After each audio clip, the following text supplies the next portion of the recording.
Hello everyone, আমরা আজকে কেমিস্ট্রির খুবই ইম্পর্ট্যান্ট একটা চ্যাপ্টার নিয়ে আলোচনা করব।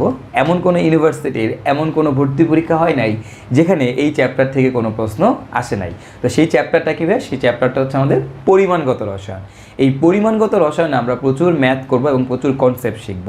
তো আমরা শুরুতেই যেই টাইপটা নিয়ে আলোচনা করব তার নাম হচ্ছে সংযুক্তি। সংযুক্তি কী ভাই? সংযুক্তি হচ্ছে আমাদের পার্সেন্টেজ। বেসিক্যালি সংযুক্তি হচ্ছে পার্সেন্টেজ, মানে 100-র মধ্যে কতটুকু আছে, অর্থাৎ আমরা যে শতকরা পার্সেন্টেজ বের করি না, সেটাই হচ্ছে আমাদের কি বলতো ভাইয়া? সংযুক্তি। এখন শতকরা পার্সেন্টেজ বা সংযুক্তি কীভাবে বের করে?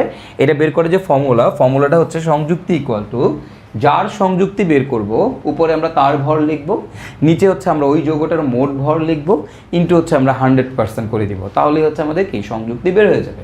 তাহলে উপরে কি যাবে? যার সংযুক্তি বের করব তার ভর, নিচে আসবে কি যৌগের মোট ভর, ইন্টু হচ্ছে কি 100%। ওকে, তো চলো আমরা কয়েকটা ম্যাথ করে জিনিসটা বোঝার চেষ্টা করি। তো আমাদের প্রথমেই যেটা, সেটা হচ্ছে আমাদের টাইপ 1.1। এটা হচ্ছে আমাদের যৌগের ভিতর মৌলের সংযুক্তি। মানে একটা যৌগের ভিতরে যদি মৌলের সংযুক্তি বের করতে বলে, তাহলে সেই ক্ষেত্রে আমরা কীভাবে সংযুক্তিটা বের করব? তো কীভাবে দেখো, প্রথম প্রশ্নটা হচ্ছে কপার সালফেটে সালফারের সংযুক্তি কত। তো দেখো ভাই, কপার সালফেটে সালফারের সংযুক্তি, আমার কপার সালফেটের মধ্যে কার সংযুক্তি বের করতে হবে? সালফারের। তাহলে আমাদের কী হবে? সালফারের সংযুক্তি আমরা বের করব। সালফারের সংযুক্তি কী হবে ভাই? দেখো তো, সালফারের সংযুক্তি হবে, উপরে যাবে আমাদের কার ভর বলো তো ভাই? উপরে যাবে আমাদের সালফারের ভর, যার সংযুক্তি বের করবো তার ভর। তাহলে সালফারের ভর, নিচে যাবে কি বলো তো ভাই? নিচে যাবে হচ্ছে আমাদের যৌগটার মোট ভর, তার মানে কি আমাদের কপার সালফেটের ভর, CuSO4 এর ভর ইন্টু হচ্ছে আমাদের 100%। That's it. তাহলেই হচ্ছে আমার কপার সালফেটের মধ্যে সালফারের সংযুক্তি বের হয়ে যাবে। এখন দেখো তবে আমাদের সালফারের ভর কত? সালফারের ভর হচ্ছে আমরা জানি 32। কপার সালফেটের ভর কত? তো তুমি কপার সালফেটের ভর বের করো। কপারের হচ্ছে 63.5 প্লাস সালফারের 32, অক্সিজেনের হচ্ছে কত? 16, 4টা অক্সিজেন আছে তাই 4 দিয়ে গুণ, ইন্টু হচ্ছে আমাদের কত? 100%। সো তুমি যদি এবার এখান থেকে ক্যালকুলেশন করো, তাহলে দেখবা উপরে থাকবে 32 আর নিচেরটা টোটালটা মিলে আসবে 159.5, মানে 159.5 ইন্টু 100%। সো এবার ক্যালকুলেশন করলেই কিন্তু আমি এখান থেকে অ্যান্সারটা পেয়ে যাচ্ছি যে আমাদের এখানে সালফারের সংযুক্তি কত। ঠিক আছে? তো তোমাকে যদি এরকম বলতো ভাইয়া ক্যালসিয়াম কার্বনেটে কার্বনের সংযুক্তি কত, কার্বনের সংযুক্তি, তখন আমরা কিভাবে করতাম? ক্যালসিয়াম কার্বনেটে কার্বনের সংযুক্তি বললে ভাইয়া দেখো, ক্যালসিয়াম কার্বনেটে কার্বনের সংযুক্তি, তাহলে উপরে যাবে কি কার্বনের ভর কত? 12, নিচে যাবে ক্যালসিয়াম কার্বনেটের ভর কত? 100 ইন্টু কত? 100%। সো ক্যালকুলেশন করলে এখান থেকে আসবে ক্যালসিয়াম কার্বনেটে কার্বনের সংযুক্তি হচ্ছে 12%। খুবই সিম্পল। সো চলো আমরা আরেকটা ম্যাথ করি। আমরা এখানে কি বলছে দেখো, কপার সালফেট ইন্টু 5 অণু পানিতে পানির সংযুক্তি কত। ওকে, তো দেখো এইটাও কিন্তু আমি বলছিলাম যৌগের ভিতর মৌলের সংযুক্তি, বাট এই টাইপের অঙ্কগুলোও একইভাবে করে ফেলা যায়। যদিও পানি একটা যৌগ, বাট তুমি একইভাবে করে ফেলতে পারবা। তো কিভাবে পারবা দেখো, কপার সালফেট ইন্টু 5 অণু পানিতে পানির শতকরা সংযুক্তি কত। তাহলে আমার কার সংযুক্তি বের করতে বলছে? পানির সংযুক্তি। তাহলে পানির সংযুক্তি বের করতে বললো, উপরে কি হবে বলো তো ভাইয়া? উপরে যাবে আমাদের পানির ভর। এখন বলো এই যৌগের মধ্যে আমার কয়টা পানি আছে? 5টা পানি আছে। তাহলে কি হবে? 5 ইন্টু H2O এর ভর, নিচে যাবে কার ভর বলো তো ভাইয়া? কপার সালফেট পুরো যৌগটার ভর, কপার সালফেট ইন্টু 5 অণু H2O এর ভর, ইন্টু আমরা কি করবো? 100% করে দিব। That's it. সো তাহলে দেখো তো আমার এখানে কি আসতেছে? আমার এখানে আসতেছে 5 ইন্টু পানির ভর কত? 18, কপার সালফেট ইন্টু 5 অণু পানি। তো তুমি জানো কপার সালফেটের ভর কত বলো তো ভাইয়া? একটু আগে দেখছি 159.5, এর সাথে এখন যোগ হবে 5টা পানির ভর, তার মানে 5 ইন্টু 18 ইন্টু হচ্ছে আমাদের 100%। সো ক্যালকুলেশন করলে এখান থেকে আমাদের কপার সালফেটের মধ্যে পানির সংযুক্তি কত সেটা বের হয়ে আসবে, এবং সেই ভ্যালুটা আসবে হচ্ছে 36.07%। That's it. আমরা যদি আরেকটা ম্যাথ করি, দেখো এখানে কি বলছে হচ্ছে কপার সালফেট ইন্টু X অণু পানিতে পানির শতকরা সংযুক্তি 36.125% হলে X এর মান কত, এটা বলে দিচ্ছে বের করতে। হ্যাঁ, কপার সালফেট ইন্টু X অণু পানিতে আমাদের হচ্ছে পানির শতকরা সংযুক্তি দেওয়া হচ্ছে, আমাকে X এর ভ্যালু বের করতে বলছে, অর্থাৎ এই X এর মানটা বের করতে বলছে। এখানে বেসিক্যালি হচ্ছে এটা পানি বলতে এটা আসলে H2O বোঝাচ্ছে, মানে জিনিসটা হচ্ছে এরকম, কপার সালফেট ইন্টু X অণু H2O তে পানির শতকরা সংযুক্তি, পানির পার্সেন্টেজ দেওয়া আছে তোমার 36.125%। এন্ড কোশ্চেনটা হচ্ছে আমাদের X ইকুয়াল টু হোয়াট, মানে এখানে কত অণু পানি আছে সেটা বের করতে বলছে। তো আমরা কীভাবে করবো? খুবই সিম্পল। তোমরা সবাই জানো H2O এর সংযুক্তি সংযুক্তি আমরা কীভাবে বের করবো বলো তো ভাইয়া? H2O সংযুক্তি বের করতে গেলে আমাদের কী করতে হবে? x ইন্টু পানি এর ভর, H2O এর ভর, নিচে কি যাবে বলো তো ভাই আমাদের? কপার সালফেট ইন্টু x অনু পানি এর ভর ইন্টু 100%, রাইট? সো এখান থেকে ক্যালকুলেশন করলে দেখো পানির সংযুক্তি কত দেওয়া আছে প্রশ্নে, 36.125%, ইকুয়াল টু আমাদের এখানে আসবে x ইন্টু পানির ভর হচ্ছে 18, নিচে আসবে হচ্ছে তোমার 159.5 যোগ x ইন্টু 18 ইন্টু হচ্ছে 100%। এবার এখান থেকে তুমি ক্যালকুলেশন করো, ক্যালকুলেশন করলে দেখবে x এর ভ্যালু চলে আসবে, x এর ভ্যালু দেখবে কাছাকাছি 5-এর একটা মান আসবে, সো x এর ভ্যালু হবে 5 পয়েন্ট সামথিং আসবে। তো আমরা এখানে পূর্ণ সংখ্যাটাকেই কাউন্ট করব, তাহলে x এর মান আসছে কত? 5। তার মানে আমাদের এখানে কপার সালফেট ইন্টু x অনু পানিতে তোমার বলো তো তাহলে x এর ভ্যালু কত? x এর ভ্যালু হচ্ছে 5। তার মানে জিনিসটা হচ্ছে আমাদের copper sulphate into 5H2O, simple. Okay, তো এই ধরনের অঙ্কগুলো খুবই সহজ, বাট এই প্রশ্নগুলো কিন্তু আমাদের পরীক্ষাতে আসে। আমরা আমাদের আরেকটা প্রশ্ন দেখি, দেখো কী বলছে। একটি ধাতুর অক্সাইডে 27.6% অক্সিজেন আছে, অক্সাইডটির সংকেত M3O4 হলে ধাতুটি নির্ণয় করো। তো আমরা এই ধাতু বের করতে হবে, এখানে ধাতুটাকে সেটা বের করতে হবে। ওকে, আমার এখানে ধাতু হিসাবে M দেওয়া আছে, বাট এমটা কি? এমটা কি ভাই? ক্যালসিয়াম? এমটা কি আয়রন? এমটা কি জিঙ্ক? এমটা কি ম্যাঙ্গানিজ বা কি? এটা আমরা জানি না। তো এটা বলছে ধাতু, ধাতু বলার কারণে এটাকে মেটাল, এই কারণে এম দিয়ে প্রকাশ করা হয়েছে। তো সংকেতটা বলে দিয়েছে, সংকেতটা হচ্ছে M3O4। এখন আমার এই M3O4-এ অক্সিজেনের পার্সেন্টেজ দেওয়া আছে, অক্সিজেনের পার্সেন্টেজ দেওয়া কত? 27.6%। ওকে, 27.6% অক্সিজেনের পার্সেন্টেজটা দেওয়া। আমার প্রশ্ন হচ্ছে এখান থেকে আমাকে কি করতে হবে? এখান থেকে আমাকে ধাতুটাকে নির্ণয় করতে হবে, ধাতুটাকে, অর্থাৎ এখানে যে এম আছে এই এমটাকে নির্ণয় করতে হবে। তো আমরা কীভাবে করতে পারি? এখানে কী দেওয়া আছে? অক্সিজেনের সংযুক্তি দেওয়া আছে। তাহলে দেখো তবে অক্সিজেনের সংযুক্তি কত হবে? অক্সিজেনের সংযুক্তি হবে, উপরে দেখা যাবে আমাদের অক্সিজেনের ভর, কয়টা অক্সিজেন আছে? 4টা। তাহলে আমি লিখতে পারি 4 ইন্টু অক্সিজেনের ভর, অক্সিজেনের ভর, নিচে আসবে কি বলো তো ভাইয়া? M3O4 এর ভর, M3O4 এর ভর ইন্টু কত বলো তো ভাই? 100%, রাইট? এখন একটু লক্ষ্য করো, এখানে অক্সিজেনের ভর কত? 4টা অক্সিজেন আছে, প্রতিটা অক্সিজেনের ভর হচ্ছে 16। এখন দেখো যে M3O4, এখানে এম কি তুমি জানো? আমি জানি না। তাহলে এই এম এর ভরটা আমি জানি না, তো ধরে নিলাম ধরো এম এর ভর হচ্ছে x। এরকম কয়টা আছে এম বলো তো? 3টা। যোগ, তাহলে এম গেল যোগ, এরপর হচ্ছে অক্সিজেন, অক্সিজেনের কত? 16 ইন্টু কত? 4 ইন্টু কত পার্সেন্ট? 100%। আর আমাদের অক্সিজেনের সংযুক্তি প্রশ্নে দেওয়াই আছে 27.6%, রাইট? সো তুমি এবার এখান থেকে ক্যালকুলেশন করো। দেখো তুমি কিন্তু সব কিছু জানো, তুমি জাস্ট এই যে ধাতুটা ছিল এখানে, এই ধাতুটার ভর কত সেটা জানো না, তো সেটাকে কত ধরে নিছো? এক্স ধরে নিছো। তাহলে এবার ক্যালকুলেশন করে এখান থেকে এক্সের ভ্যালুটা বের করে ফেলো। এক্সের ভ্যালু আসে 55.96। এই 55.96 ইজ ইকুয়াল টু কাছাকাছি আমরা বলতে পারি 56। এবং এটা কার ভর ভাইয়া বলো তো? 56 আমাদের কোন ধাতুর ভর? হ্যাঁ, এটা হচ্ছে আমাদের আয়রনের ভর, আয়রন। ওকে, আয়রনের ভর প্রায় কাছাকাছি 56-এর মতো। তার মানে আমাদের এখানে ধাতুটা কে বলো তো? ধাতুটা হচ্ছে আয়রন।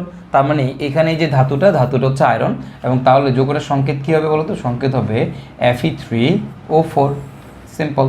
ওকে, সো আমাদের দেখো এখান থেকে আমাদের অক্সিজেনের সংযুক্তি দেওয়া আছে, আমাদের এই যৌগটা কি হবে সেটাও দেওয়া আছে, এবং জাস্ট এখান থেকে আমাদের এই এম যে ধাতুটা আণবিক ভর বের করতে বলছে, এবং সেখান থেকে ধাতুটা কি সেটা নির্ণয় করতে বলছে। তো আমরা খুব সহজেই কিন্তু এই একই ফর্মুলা দিয়ে করে ফেলতে পারতেছি। তো আমরা যদি এরকম আরেকটা প্রবলেম দেখি, তাহলে দেখো কি বলছে এখানে। একটি ধাতুর দুটি অক্সাইডে 27.6% ও 30% অক্সিজেন আছে।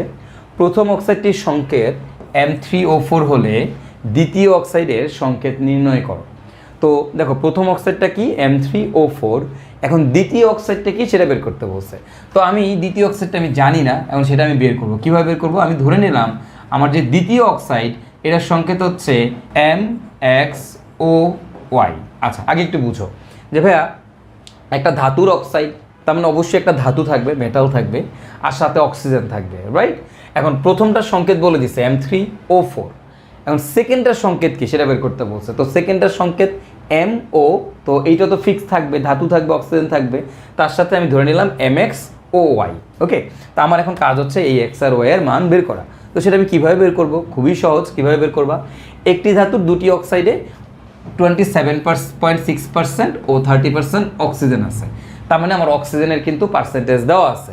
এখন প্রথম অক্সাইডের সংকেত দেওয়া আছে, দ্বিতীয় অক্সাইডের সংকেত বের করতে বলছে। তাহলে প্রথমটার ক্ষেত্রে আসো, এই যে M3O4, তুমি একটু লক্ষ্য করো তো M3O4 এ অক্সিজেনের পার্সেন্টেজ কত?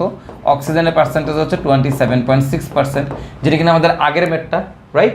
তাহলে এখান থেকে আমি কি এই ধাতুটা নির্ণয় করতে পারি? আমি কিন্তু এখান থেকে M এর ভ্যালুটা বের করে ফেলতে পারি। তো তুমি কিভাবে M এর ভ্যালুটা বের করে ফেলবা? ওই যে ঠিক আগের মতো 27.6% ইকুয়াল টু আমাদের কী হবে বলো তো? আমাদের উপরে যাবে হচ্ছে 4 × 16 আর নিচে আসবে হচ্ছে x × 3 প্লাস 4 × 16 × 100%। এখান থেকে তুমি যদি ক্যালকুলেশন করলে তুমি এখান থেকে এক্সের ভ্যালু পেয়ে যাবা। এক্সের ভ্যালু কত আসবে? আমরা ধরে নিলাম 56, এবং 56 মানে কি বলো তো? Iron, right? তার মানে আমি কিন্তু এখন ধাতুটাকে চিনে ফেলছি। তার মানে আমি জানি এম এর জায়গায় কে বসবে? এম এর জায়গায় বসবে হচ্ছে আয়রন। তার মানে আমাদের হবে FeXOY। তাহলে আমার এখন এক্স আর ওয়াই এর ভ্যালু বের করতে হবে। তো দেখো পরেরটার ক্ষেত্রে আবার কি দেওয়া আছে? পরেরটাতে অক্সিজেনের পার্সেন্টেজ দেওয়া আছে, আবারও অক্সিজেনের পার্সেন্টেজ দেওয়া আছে। তাহলে এই অক্সাইডে অক্সিজেনের পার্সেন্টেজ অক্সিজেনের পার্সেন্টেজ কত দেওয়া বলো তো? 30%। তাহলে এখন আমি কি লিখতে পারি না? আবারও দেখো তো, এখান থেকে আমি লিখতে পারি অক্সিজেনের পার্সেন্টেজ বা অক্সিজেনের সংযুক্তি ইকুয়াল টু কি? উপরে কার ভর? অক্সিজেনের ভর। তাহলে ওয়াই ইন্টু অক্সিজেনের ভর, ও এর ভর, নিচে কি যাবে বলো তো ভাইয়া?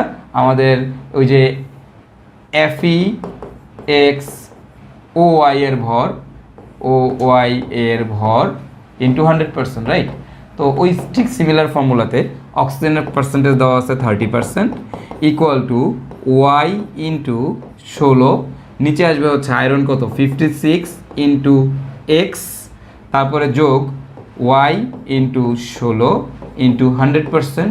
সেখান থেকে তুমি ক্যালকুলেশন করলে তুমি দেখবা এই x/y এর ভ্যালু তুমি ক্যালকুলেশন করে দেখো। এখান থেকে x/y এর ভ্যালু আসবে 2/3। x/y এর ভ্যালু কত আসে বলো তো ভাইয়া? 2/3। তুমি জাস্ট এখান থেকে ক্যালকুলেশন করলে এখান থেকে x/y এর ভ্যালু আসবে 2/3। দ্যাট মিনস আমি বলতে পারি আমাদের x এর ভ্যালু 2 আর আমাদের y এর ভ্যালু 3। সো দ্যাট মিনস সুতরাং আমার যৌগটার সংকেত কী আসবে বলো তো? Fe2O3। ওকে, সো এটা হচ্ছে আমাদের দ্বিতীয় অক্সাইড। তার মানে প্রথম অক্সাইডটা কি আমাদের? প্রথম অক্সাইডটা হচ্ছে Fe3O4 আর দ্বিতীয় অক্সাইডটা কি বলতো? Fe2O3। ক্লিয়ার? এই টাইপের ম্যাথ কিন্তু আমাদের পরীক্ষাতে আসে। এটা মেবি কোনো একটা ইঞ্জিনিয়ারিং ইউনিভার্সিটিতে আসা একটা প্রশ্ন। তো খুবই সহজ প্রশ্ন। দেখো এই সংযুক্তির কনসেপ্ট থেকেই জাস্ট প্রথমটা থেকে আমাদের আণবিক ভর বের করে দ্বিতীয়টার ক্ষেত্রে বসাই দিলেই কিন্তু আমরা এখান থেকে বের করে ফেলতে পারবো যে আমাদের দ্বিতীয় অক্সাইডের সংকেতটা কী। ঠিক আছে? তো আমরা তো আমাদের এই যৌগের ভিতর মৌলের সংযুক্তি নিয়ে আমরা কিছু অঙ্ক করলাম। তো এবার আমরা যেটা দেখবো সেটা হচ্ছে আমাদের টাইপ 1.2, আর সেটা হচ্ছে আমাদের যৌগের ভিতর যৌগের সংযুক্তি। মানে একটা যৌগের ভিতর যদি আরেকটা যৌগের সংযুক্তি বের করতে বলে তখন সেই ক্ষেত্রে তুমি কিভাবে অঙ্কটা করবা। তো দেখো তোমাকে বলছে CA3PO42 ক্যালসিয়াম অক্সাইডের শতকরা সংযুক্তি কত। তো দেখো ক্যালসিয়াম ফসফেটে ক্যালসিয়াম অক্সাইডের সংযুক্তি কত বের করতে বলছে। এখন তুমি দেখো তো এই ক্যালসিয়াম ফসফেটের মধ্যে ক্যালসিয়াম অক্সাইডকে ডিরেক্টলি দেখতে পাচ্ছ? বলো তো এখানে কি ক্যালসিয়াম অক্সাইডকে ডিরেক্টলি দেখা যাচ্ছে? না ভাই, দেখা যাচ্ছে না। তাহলে আমাদেরকে কী করতে হবে জানো? আমাদেরকে যেটা করতে হবে এখন, এই যে ক্যালসিয়াম ফসফেট আছে CA3PO42, এটাকে আমাদের ভাঙাই লিখতে হবে। এটাকে ভাঙাইলে কি উৎপন্ন হবে? কার সংযুক্তি বের করতে বলছে বলো তো? ক্যালসিয়াম অক্সাইডের সংযুক্তি।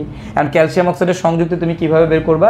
তুমি হচ্ছে এটাকে ভাঙাইলে এখন দেখো এখান থেকে কি তৈরি হবে বলো তো ভাই? কি তৈরি হবে? এখান থেকে বলেই দিচ্ছে ক্যালসিয়াম অক্সাইডের সংযুক্তি বের করতে বলছে। তার মানে মনে রাখবা উৎপাদে অবশ্যই কি ক্যালসিয়াম অক্সাইড তুমি পাবা। এখন বলো কয়টা ক্যালসিয়াম আছে? 3টা। তাহলে অবভিয়াসলি তুমি এখানে কয়টা ক্যালসিয়াম অক্সাইড পাবা? 3টা ক্যালসিয়াম অক্সাইড আমি পাবো। তো পাওয়ার পর এরপরে বাকি কি থাকে? দেখো বাকি কি থাকে? ক্যালসিয়াম কিন্তু শেষ, 3টা ক্যালসিয়াম চলে গেছে। অক্সিজেন দেখো টোটাল কয়টা ছিল? 4 দুগুণা 8টা ছিল। এর মধ্যে 3টা গেছে, তাহলে বাকি আছে কয়টা? 5টা অক্সিজেন আছে। আর কয়টা ফসফরাস আছে? 2টা ফসফরাস। তাহলে 2টা ফসফরাস বাকি, 5টা অক্সিজেন বাকি। বলো তো কি তৈরি করবে? এটা তৈরি করবে হচ্ছে P2O5। এখন বলো তো আমার কার সংযুক্তি বের করতে বলছে? ক্যালসিয়াম অক্সাইডের সংযুক্তি। তাহলে আমরা এখন সুতরাং ক্যালসিয়াম অক্সাইডের সংযুক্তি কী হবে জানো? ক্যালসিয়াম অক্সাইডের সংযুক্তিটা হবে, সংযুক্তি ইকুয়াল টু হবে, উপরে যাবে 3 ইন্টু ক্যালসিয়াম অক্সাইডের ভর, নিচে যাবে আমাদের ক্যালসিয়াম ফসফেটের ভর CA3PO42 এর ভর ইন্টু 100%। করে দাও, ক্যালকুলেশন করো, ক্যালকুলেশন করলে আমার এখান থেকে ক্যালসিয়াম অক্সাইডের সংযুক্তি বের হয়ে যাবে। তো তার মানে তুমি কি দেখলা বা কি বুঝলা, সেটা হচ্ছে ভাইয়া যদি আমার এরকম যৌগের ভিতর যৌগের সংযুক্তি বের করতে বলে তখন আমাকে কি করতে হবে, আমার যৌগটাকে ভাঙাই নিতে হবে। ভাঙায় সেখান থেকে যেই যৌগের সংযুক্তি বের করতে বলে সেই যৌগ কয়টা উৎপন্ন হবে এটা দেখতে হবে, দেখে সেখান থেকে হচ্ছে আমাদের কী করতে হবে, সংযুক্তি বের করতে হবে। ওকে, তো তুমি এখানে জাস্ট ভ্যালুগুলো বসায় দাও, বসায় দিলে কিন্তু তোমার এখান থেকে অ্যান্সারটা বের হয়ে চলে আসতেছে।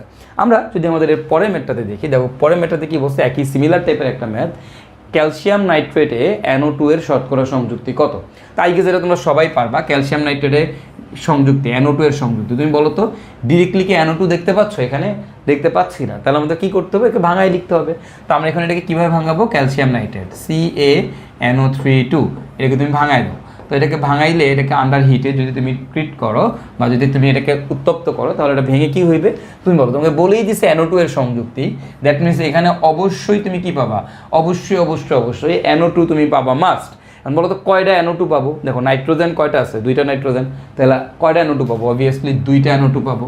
আচ্ছা লিখলাম 2টা NO2, দেখো তো বাকি আছে কি, নাইট্রোজেন শেষ, ওকে, এরপরে দেখো অক্সিজেন বাকি আছে। তো আমার এই NO2 দেখো 4টা অক্সিজেন চলে গেছে, ছিল টোটাল 6টা অক্সিজেন, তাহলে বাকি আছে 2টা অক্সিজেন আর বাকি আছে একটা ক্যালসিয়াম। আর তুমি বলো তো ক্যালসিয়াম অক্সিজেনের সাথে মিলে কি তৈরি করে, ক্যালসিয়াম অক্সাইড। তাহলে ক্যালসিয়াম কয়টা অক্সিজেনটা খাইলো, একটা অক্সিজেন, আর বাকি আছে কয়টা অক্সিজেন, আরেকটা অক্সিজেন, তাহলে এখানে থাকবে হচ্ছে আরেকটা O2, এটা তো অক্সিজেন অণু, এখানে আমরা দিই হচ্ছে হাফ O2, ক্লিয়ার। তো এটা হচ্ছে আমাদের এটার সমতাকৃত রূপ। এখন দেখো এখান থেকে আমাকে কার সংযুক্তি বের করতে বলছে, NO2 এর সংযুক্তি।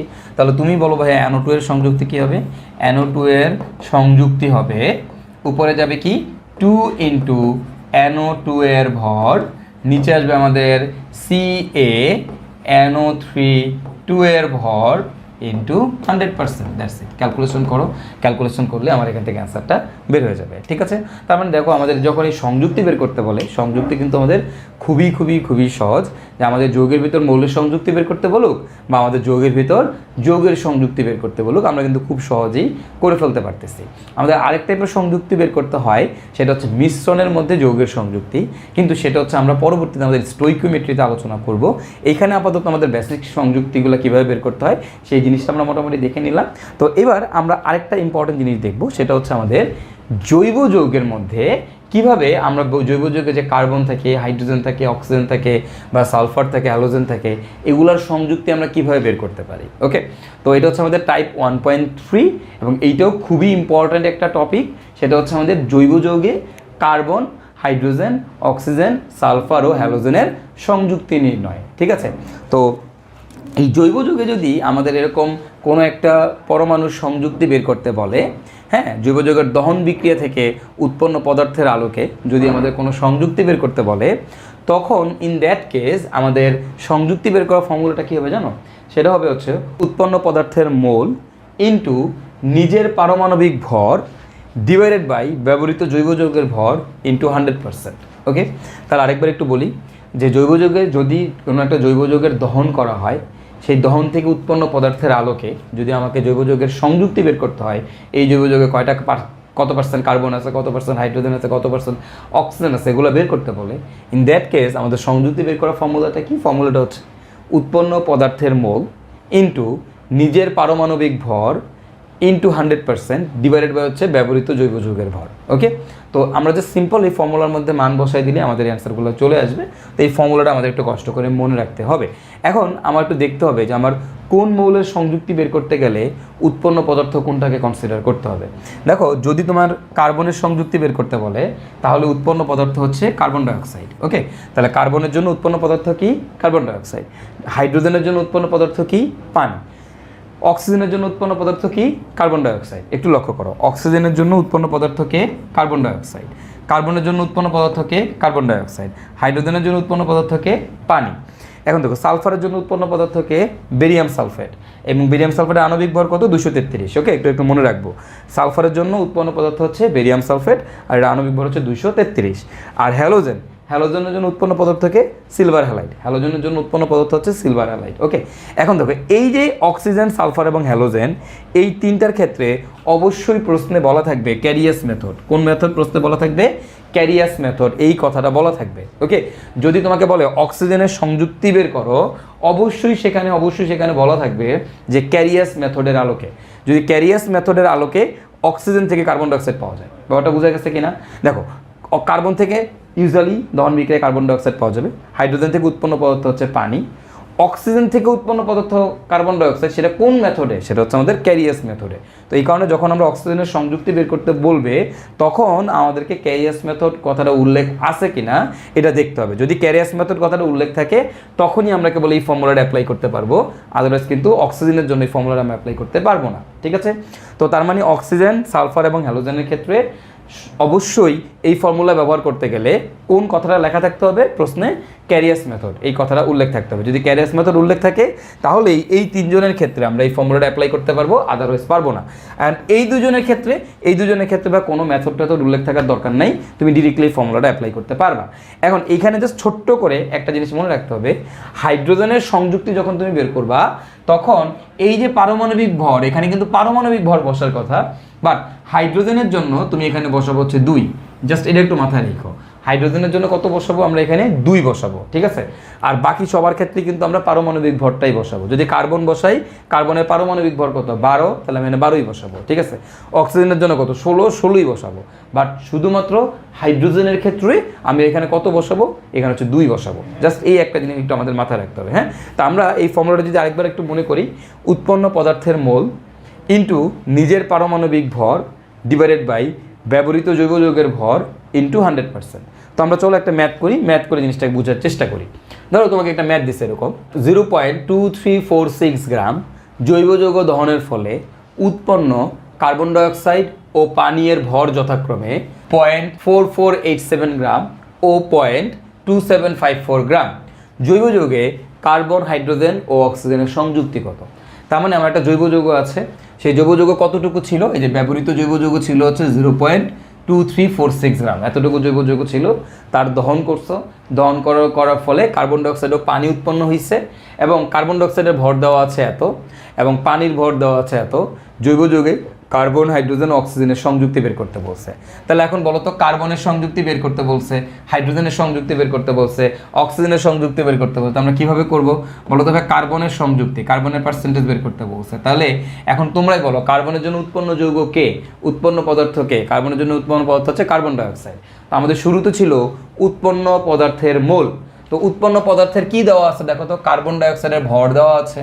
তাহলে মোল কেমনে বের করে? এটার আণবিক ভর দিয়ে ভাগ, তাহলে 0.4487 ডিভাইডেড বাই কার্বনের আণবিক ভর কত? 44, রাইট? কার্বন ডাইঅক্সাইডের আণবিক ভর, উৎপন্ন পদার্থের মোল। তো কার্বনের জন্য দেখো, খেয়াল করো, কার্বনের জন্য 12, অক্সিজেনের জন্য হচ্ছে 32। তো ক্যালকুলেশন করে যোগ করলে আসবে 44। তাহলে দেখো, বোঝার ট্রাই করো, আমার উৎপন্ন পদার্থের মোল লাগবে। তো আমার উৎপন্ন পদার্থ ভরকে আমি যদি আণবিক ভর দিয়ে ভাগ করি, তাহলে আমি মোল পেয়ে যাব। তার মানে আমার উৎপন্ন পদার্থের মোল শেষ, ইন্টু যার সংযুক্তি বের করব তার পারমাণবিক ভর। তাহলে কার্বনের পারমাণবিক ভর কত? 12, ডিভাইডেড বাই ব্যবহৃত জৈব যৌগের ভর। ব্যবহৃত জৈব যৌগের ভর কত? 0.2346 ইন্টু কত করব? 100%। ক্যালকুলেশন করো, ক্যালকুলেশন করলে এখান থেকে আমাদের কার্বনের পার্সেন্টেজ বের হয়ে যাবে। আচ্ছা, এবার আসলে আমাদের হাইড্রোজেনের পার্সেন্টেজ, মানে হাইড্রোজেনের সংযুক্তি বের করতে বলছে। তাহলে এখন দেখো তো, আমি হাইড্রোজেনের সংযুক্তি কীভাবে বের করব? দেখো কি হবে, উৎপন্ন পদার্থের মোল। ফার্স্টে উৎপন্ন পদার্থের মোল, উৎপন্ন পদার্থকে পানি, পানির ভর দেওয়া আছে 0.2754। এটাকে হচ্ছে আমি পানির আণবিক ভর দিয়ে ভাগ করব। পানির আণবিক ভর কত? 18। তাহলে আমি কি মোল সংখ্যা পেয়ে যাব? উৎপন্ন পদার্থের মোল পেয়ে গেলাম, ইন্টু যার সংযুক্তি বের করব তার পারমাণবিক ভর। এখন দেখো, হাইড্রোজেনের জন্য পারমাণবিক ভর কত বসাই আমরা?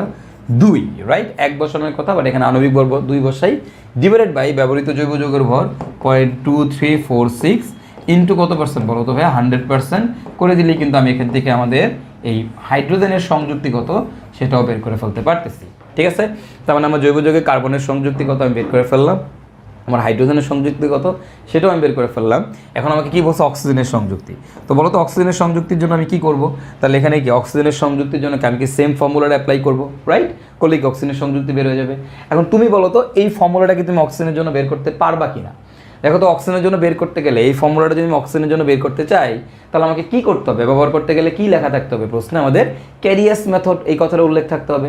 এখানে কি ক্যারিয়াস মেথড উল্লেখ আছে? নাই। তার মানে কিন্তু আমি অক্সিজেনের জন্য এই ফর্মুলা অ্যাপ্লাই করে বের করতে পারবো না। তাহলে ভাই কীভাবে বের করবো? ভাই দেখো আমাকে যৌগ যৌগের মধ্যে কি কি আছে, কার্বন আছে, হাইড্রোজেন আছে, আর কি আছে, অক্সিজেন আছে, রাইট? তাহলে কার্বন, হাইড্রোজেন আর কি অক্সিজেন আছে, তাই তো? তাহলে এখন তুমি বলো যে কার্বন, হাইড্রোজেন, অক্সিজেন তিনটা আছে, তো টোটাল কত, মানে সংযুক্তি বের করতে হবে, টোটাল কত 100%। এর মধ্যে তুমি দেখো কার্বনের পার্সেন্টেজ জানি, হাইড্রোজেনের পার্সেন্টেজ জানি, তাহলে অক্সিজেনের পার্সেন্টেজ কত, তুমি 100 থেকে বিয়োগ করে দাও। 100% থেকে কার্বনের পার্সেন্টেজ বিয়োগ করে দাও, তারপরে হাইড্রোজেনের পার্সেন্টেজ বিয়োগ করে দাও। বিয়োগ করে দিলে আমার এখানে অক্সিজেনের পার্সেন্টেজ বের হয়ে যাবে, ঠিক আছে? তাহলে এইটাই হচ্ছে আমাদের এই কীভাবে আমরা এই জৈব যৌগের দহন বিক্রিয়া থেকে অ্যানালাইসিস করে কার্বন, হাইড্রোজেন এবং অক্সিজেনের পার্সেন্টেজ নির্ণয় করতে পারি, সেই জিনিসটা আমরা এখানে আলোচনা করলাম। তো আমরা এরকম আরেকটা ম্যাথ সলভ করি। দেখো আরেকটা ম্যাথে কী বলছে, 5.17 মিলিগ্রাম জৈব যৌগের দহনের ফলে উৎপন্ন কার্বন ডাইঅক্সাইড ও পানীয়ের ভর যথাক্রমে 10.32 মিলিগ্রাম ও 4.23 মিলিগ্রাম। জৈব যৌগে কার্বন, হাইড্রোজেন, অক্সিজেনের সংযুক্তি কত? তো এই ম্যাথটা আই গেস তোমরা নিজেরাই করতে পারবা। জাস্ট এখানে মিলিগ্রাম দেওয়া, তুমি এটাকে গ্রামে কনভার্ট করে নাও, গ্রামে কনভার্ট করে নিলেই তুমি এটা করে ফেলতে পারবা। একই ম্যাথ, ঠিক আগের ম্যাথটাই, জাস্ট ডাটাগুলো একটু চেঞ্জ করে দিচ্ছি তোমাদের প্র্যাকটিসের জন্য। তো এই ম্যাথটা হচ্ছে তোমরা নিজেরা প্র্যাকটিস করবা, আই গেস তোমরা সবাই বের করে ফেলতে পারবা।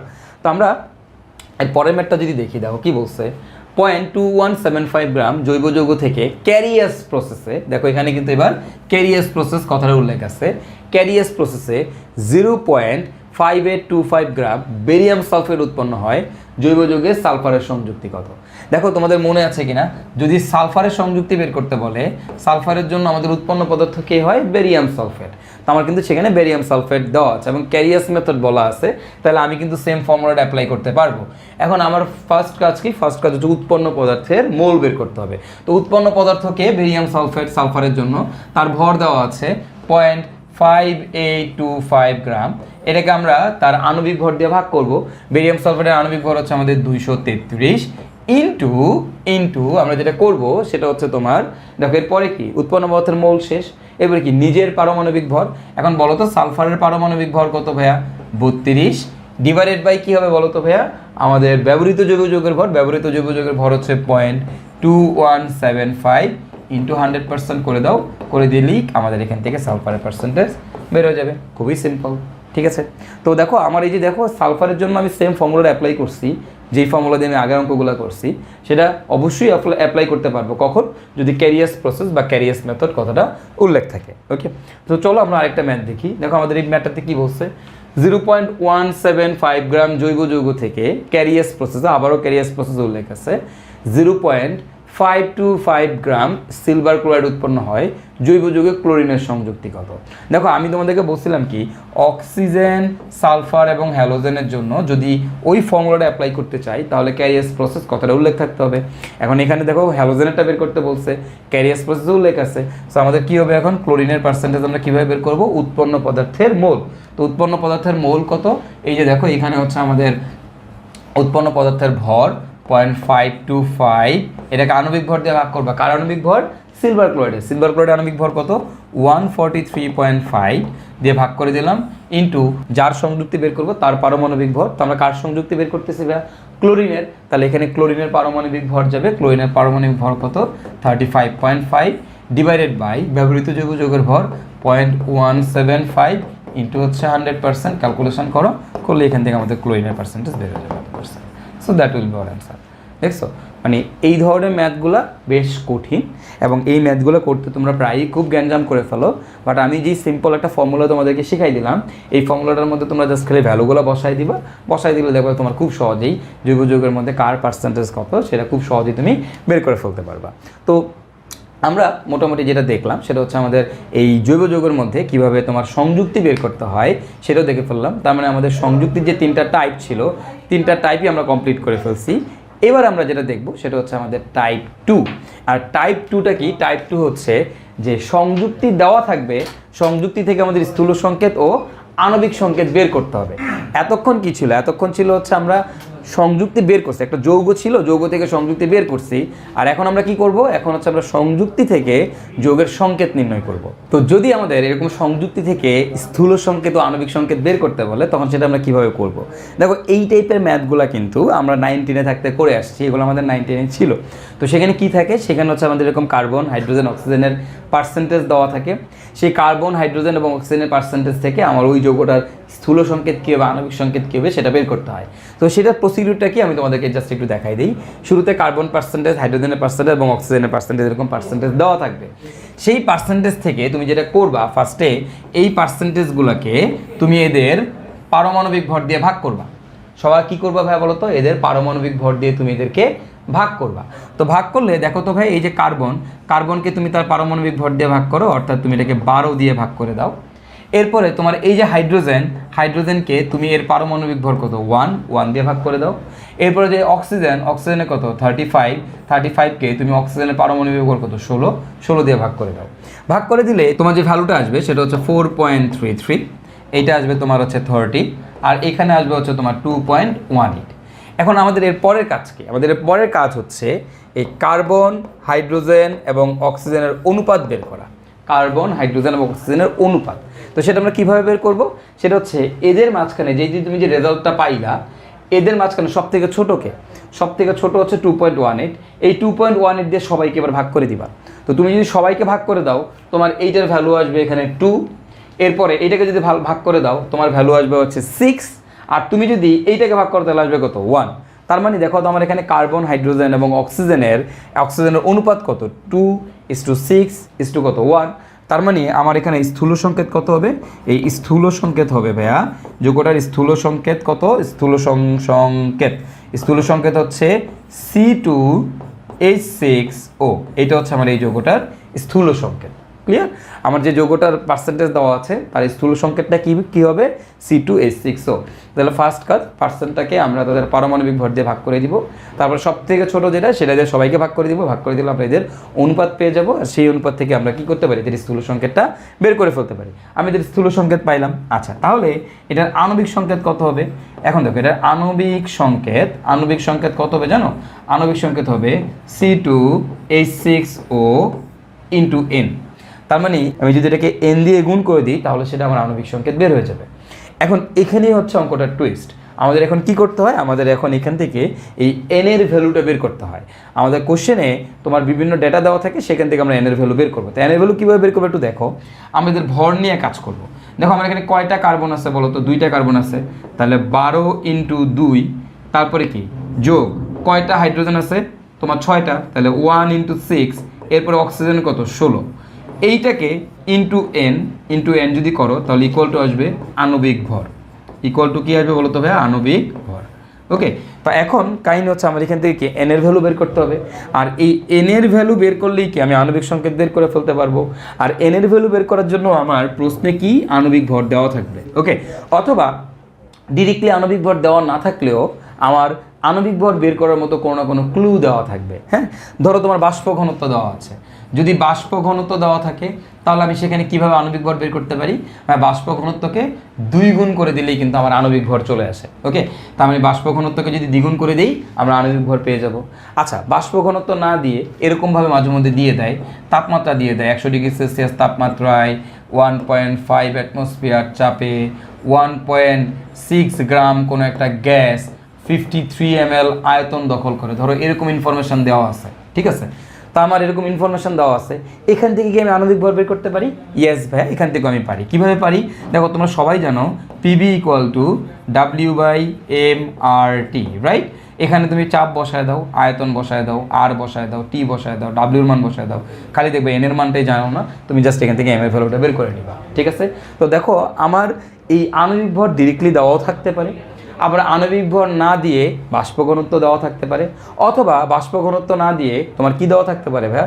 এরকমভাবে বিভিন্ন ইনফরমেশন দেওয়া থাকতে পারে, যেখান থেকে কিন্তু আমরা খুব সহজেই ক্যালকুলেশন করে আমরা আণবিক ভর বের করে নিতে পারবো।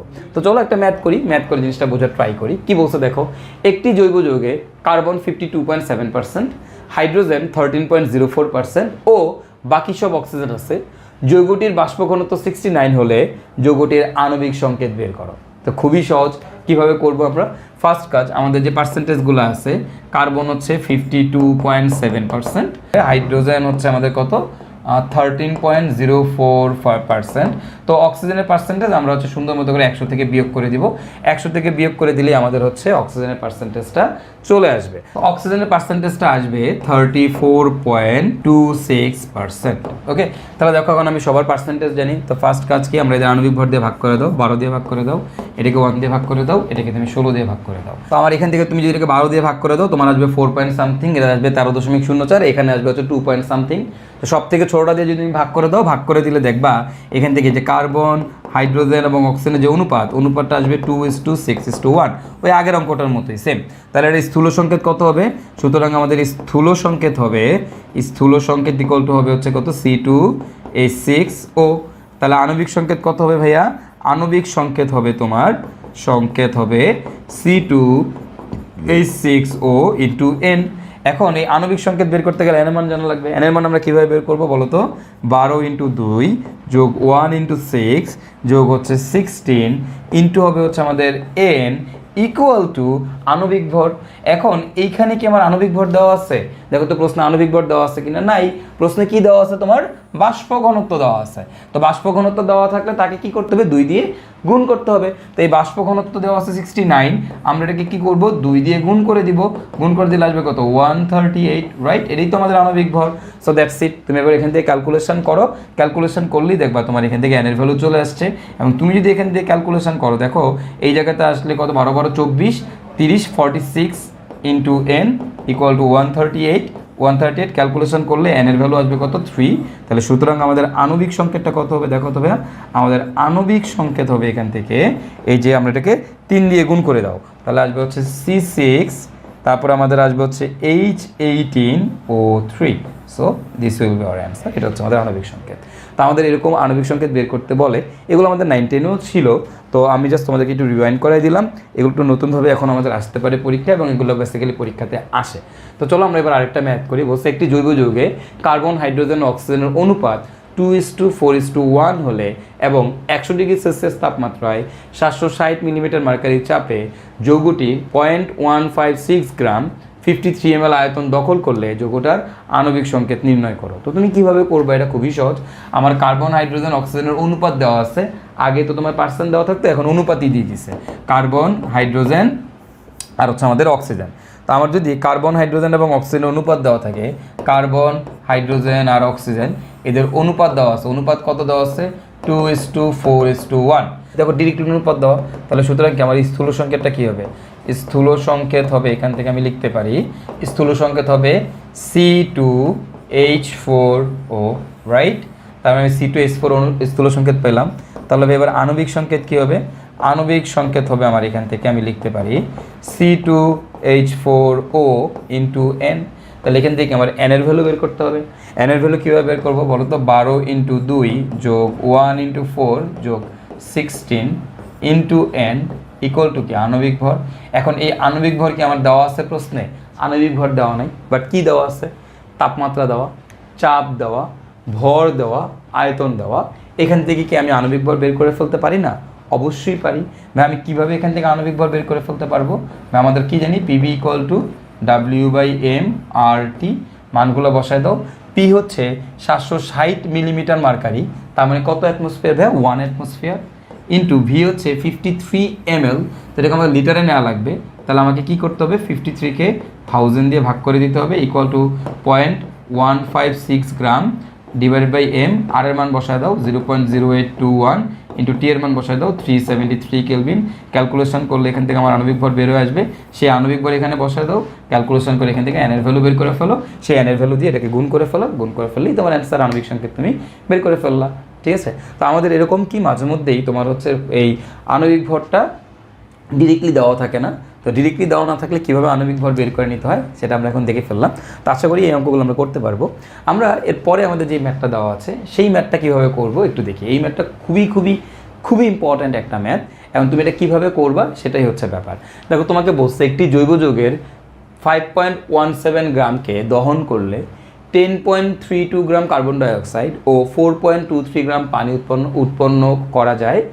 এখন বলছে 100 ডিগ্রি সেলসিয়াস তাপমাত্রায় 760 মিলিমিটার মার্কারি চাপে যৌগটির 0.156 গ্রাম 53 ml আয়তন দখল করলে যৌগটার আণবিক সংকেত কত। তো দেখো এই যে লাস্টের যে লাইনগুলো দেওয়া আছে, এগুলো কেন দেওয়া আছে আই গেস এগুলো তোমাদের এখন বলা লাগবে না। এগুলো কেন দেওয়া আছে তোমরা সবাই জানো, এটা হচ্ছে আমাদের কি আণবিক ভর বের করার জন্য দেওয়া আছে, রাইট। কিন্তু আমার এই অঙ্কে আমি আণবিক সংকেত বের করব, তো আণবিক সংকেত বের করার জন্য ভাই আমার কি লাগবে বলো তো ভাইয়া? আমার পার্সেন্টেজটা জানা লাগবে না? আণবিক সংকেত বের করার জন্য আমার কিন্তু পার্সেন্ট জানা লাগবে। এই অঙ্কে আমার কি কার্বনের সংযুক্তি, হাইড্রোজেনের সংযুক্তি, অক্সিজেনের সংযুক্তি কি দেওয়া থাকার কথা, বাট এখানে কি দেওয়া আছে? না ভাইয়া নাই। তো দেওয়া না থাকলে আমরা কিন্তু বের করতে পারি। সেটা কীভাবে বের করতে পারি? দেখো তোমাদেরকে জৈব যৌগের দহন থেকে উৎপন্ন পদার্থের ভর দেওয়া থাকলে সেটাকে অ্যানালাইসিস করে কিভাবে পার্সেন্টেজ বের করতে হয় সেটা কিন্তু শিখাইছি। তো কিভাবে পার্সেন্টেজ বের করবো আমরা এখানে দেখো তো, কার্বনের পার্সেন্টেজ হবে কি উৎপন্ন পদার্থের মোল, তার মানে 10.32 ডিভাইডেড বাই 44 উৎপন্ন পদার্থের মোল শেষ ইনটু উপরে যাবে যার পার্সেন্টেজ বের করবো তার পারমাণবিক ভর ডিভাইডেড বাই হবে ব্যবহৃত জৈব যৌগের ভর 5.17 ইন্টু 100%। ক্যালকুলেশন করো, ক্যালকুলেশন করলে তুমি এখানে কার্বনের পার্সেন্টেজ পেয়ে যাবা। এরপরে তুমি এখান থেকে হাইড্রোজেনের পার্সেন্টেজ বের করো। হাইড্রোজেনের পার্সেন্টেজের জন্য উৎপন্ন পদার্থকে 4.23 গ্রাম পানি, রাইট। তো এত গ্রাম পানি উৎপন্ন হয়, তাহলে এখানে পানির মোল লাগবে, তাহলে এটাকে 18 দিয়ে ভাগ ইন্টু হাইড্রোজেনের জন্য পারমাণবিক সংখ্যা বসাই না আণবিক ভর বসাই 2 ডিভাইডেড বাই ব্যবহৃত জৈব যৌগের ভর 5.17 ইন্টু 100% ইকুয়াল টু কি আমাদের হাইড্রোজেনের পার্সেন্টেজ বের হয়ে যাবে। এখন এই যে দুইটা পার্সেন্টেজ বের করলা, দেখবা এদের পার্সেন্টেজটা 100% কিনা। যদি 100% হয় তাহলে তো খুবই ভালো, আর যদি 100% না হয় তাহলে বাকিটা কে আছে? বাকিটা হচ্ছে অক্সিজেন আছে। সো তুমি এখান থেকে বের করে যোগ করলে দেখবা এটা 100% না, 100 থেকে কম হবে, তার মানে বাকিটা হচ্ছে অক্সিজেন। সো অক্সিজেনের পার্সেন্টেজ আমরা কীভাবে বের করব? এটা থেকে আমরা কার্বনের পার্সেন্টেজ এবং হাইড্রোজেনের পার্সেন্টেজটা বিয়োগ করে দিব, বিয়োগ করে দিলেই হচ্ছে আমরা কি অক্সিজেনের পার্সেন্টেজ পেয়ে যাব। তাহলে দেখো এখন আমি কার্বন, হাইড্রোজেন, অক্সিজেনের পার্সেন্টেজ জানি। তো এই পার্সেন্টেজ যদি জানি তাহলে আমাদের পরের কাজ কি? এগুলাকে কি দিয়ে ভাগ করা? পারমাণবিক ভর দিয়ে ভাগ করে দেওয়া। তো আমি যদি এদেরকে পারমাণবিক ভর দিয়ে ভাগ করে দেই, ভাগ করে দিলে আমি একটা সংখ্যা পাবো, সেটাকে কি সবচেয়ে ছোটোটা দিয়ে ভাগ করে দিলে কি আমি এদের অনুপাত পেয়ে যাব। অনুপাত পাইলে কি আমি স্থূল সংকেত জানি, তারপরে কি আণবিক সংকেত জানি। সেই আণবিক সংকেত থেকে পরবর্তীতে আমি কি করব? এইখান থেকে আণবিক ভর বের করব, সেই আণবিক ভরকে কাজে লাগে আমি এনের মান বের করবো, তারপরে সুন্দর মতো করে আণবিক সংকেত বের করে ফেলতে পারবো। তো তুমি যদি এই ম্যাথটা পারো, তার মানে কিন্তু আমাদের যে টাইপ 1.3 এবং টাইপ 2 এই দুইটা টাইপই তোমার কমপ্লিটলি কনসেপ্ট ক্লিয়ার হয়ে গেল, এবং এটা অনেক অনেক অনেক বেশি ইম্পর্টেন্ট একটা ম্যাথ ছিল। তো আই গেস এই ম্যাথটা তোমরা বুঝতে পারছো এবং এই ম্যাথটা তোমরা নিজেরাই এখন করে ফেলতে পারবা, ঠিক আছে। তো এই ছিল হচ্ছে আমাদের টাইপ 2 অর্থাৎ কি স্থূল সংকেত এবং আণবিক সংকেত বের করা নিয়ে আলোচনা। এই টাইপের প্রশ্ন আমাদের ভর্তি পরীক্ষাতে প্রচুর আসে। তোমরা প্রশ্ন ব্যাংক ঘাটলেই দেখতে পাবা এই টাইপের প্রশ্ন অনেক আসে। তো যেখানে কিনা আমাদের এরকম কার্বন, হাইড্রোজেনের পার্সেন্টেজ দেওয়া থাকে, আবার অক্সিজেনের পার্সেন্টেজ দেওয়া থাকে। যদি অক্সিজেনের পার্সেন্টেজ দেওয়া না থাকে, ইন দ্যাট কেস আমরা দেখি কার্বন আর হাইড্রোজেন মিলে 100% হয়েছে কিনা, না হইলে 100 থেকে বিয়োগ করে দিলে আমাদেরকে অক্সিজেনের পার্সেন্টেজটা বের হয়ে যায়। হ্যাঁ, তো এরকম কার্বন পার্সেন্টেজ, হাইড্রোজেনের পার্সেন্টেজ বা নাইট্রোজেনের পার্সেন্টেজ দেওয়া থাকতে পারে, সেখান থেকে আমাদের স্থূল সংকেত, আণবিক সংকেত বের করতে বলতে পারে। তো আই গেস তোমরা এখন এগুলো খুব সহজেই করে ফেলতে পারবা। তো আমরা এখন আরেকটা গুরুত্বপূর্ণ টপিক নিয়ে আলোচনা করব। এই টপিকটাতে তোমাদের অনেকেরই অনেক প্রবলেম থাকে এবং তোমরা অনেকেই এই ধরনের ম্যাথগুলো করতে অনেক প্রবলেম ফেস করো। তো সেটা কি? সেটা হচ্ছে আমাদের টাইপ 3। টাইপ 3টা হচ্ছে হাইড্রোকার্বনের সংকেত নির্ণয়। তো এই ধরনের অঙ্কে তোমাকে সাধারণত একটা কার্বনের দহন বিক্রিয়ার কথা বলা থাকে, সেখানে কিছু ইনফরমেশন দেওয়া থাকে, সেই ইনফরমেশন থেকে আমাদের হাইড্রোকার্বনের সংকেত নির্ণয় করতে হয়। তো আমরা এই অঙ্কগুলো করার জন্য আমাদের একটা সূত্র জানতে হবে, আর সেই সূত্রটা হচ্ছে আমাদের গেলুসাকস ল বা গেলুসাকের সূত্র। এখন গেলুসাক কি বলছে দেখো, বলছে at a fixed temperature and pressure in a reaction between gases, the volumes of the reacting gases and the gaseous products are in simple ratio to one another. আচ্ছা, এখন এই কথাটার মানে কি? মানে হচ্ছে স্থির তাপমাত্রা ও চাপে যদি গ্যাসের মধ্যে বিক্রিয়া হয়, দুইটা গ্যাসীয় উপাদানের মধ্যে যদি বিক্রিয়া হয়, তখন এই গ্যাসীয় যে উপাদানগুলো আছে বা গ্যাসীয় যে বিক্রিয়কগুলো আছে তাদের আয়তনের অনুপাত সরল অনুপাত হবে। ওকে, একজন আরেকজনের সাথে সরল অনুপাতে থাকবে, এদের আয়তনগুলো একজন আরেকজনের সরল অনুপাতে থাকবে। ঠিক সিমিলারলি যদি আমাদের উৎপাদেও গ্যাস উৎপন্ন হয়, তাহলে উৎপাদেও যদি গ্যাস উৎপন্ন হয় তাহলে সেই গ্যাসের আয়তনও আমার এই বিক্রিয়কগুলোর গ্যাসের আয়তনের সাথে সরল রেশিওতে থাকবে। ক্লিয়ার? সো এটাই হচ্ছে আমাদের কি গেলুসাকের সূত্র। তো ব্যাপারটা কি আমি তোমাদেরকে বোঝানোর ট্রাই করি। দেখো আমার এখানে একটা প্রোপেন গ্যাস আছে, তাকে আমি অক্সিজেন দিয়ে দহন বিক্রিয়া করালাম, আমার এখানে কার্বন ডাইঅক্সাইড ও পানি উৎপন্ন হচ্ছে। এখন দেখো প্রোপেন হচ্ছে আমাদের একটা গ্যাস, তারপর হচ্ছে এই যে অক্সিজেনও আমাদের একটা গ্যাস, তার মানে এখানে কিন্তু আমাদের গ্যাসীয় উপাদানের মধ্যে কি হচ্ছে, বিক্রিয়া হচ্ছে। বিক্রিয়া করে আমার কি উৎপন্ন করতেছে, কার্বন ডাইঅক্সাইড, যেটা কিনা আমার একটা গ্যাস, তার মানে উৎপাদন আমি গ্যাস পাচ্ছি, এবং পানি, এই পানিটাও কিন্তু আমার একটা গ্যাস। যখন দহন বিক্রিয়া হয় তখন পানিটা ইমিডিয়েটলি তোমার কি হয়, গ্যাসই তৈরি হয়। ক্লিয়ার? তো এখন একটু লক্ষ্য করো এই জায়গাটাতে যে আমার এটা সমতা করলে কি হবে। আগে তোমাদেরকে সমতাটা দেখাই দিই, পরে আমি তোমাদেরকে অ্যানালাইসিস করে বুঝাবো যে এই সমতাটা আমি কিভাবে করলাম।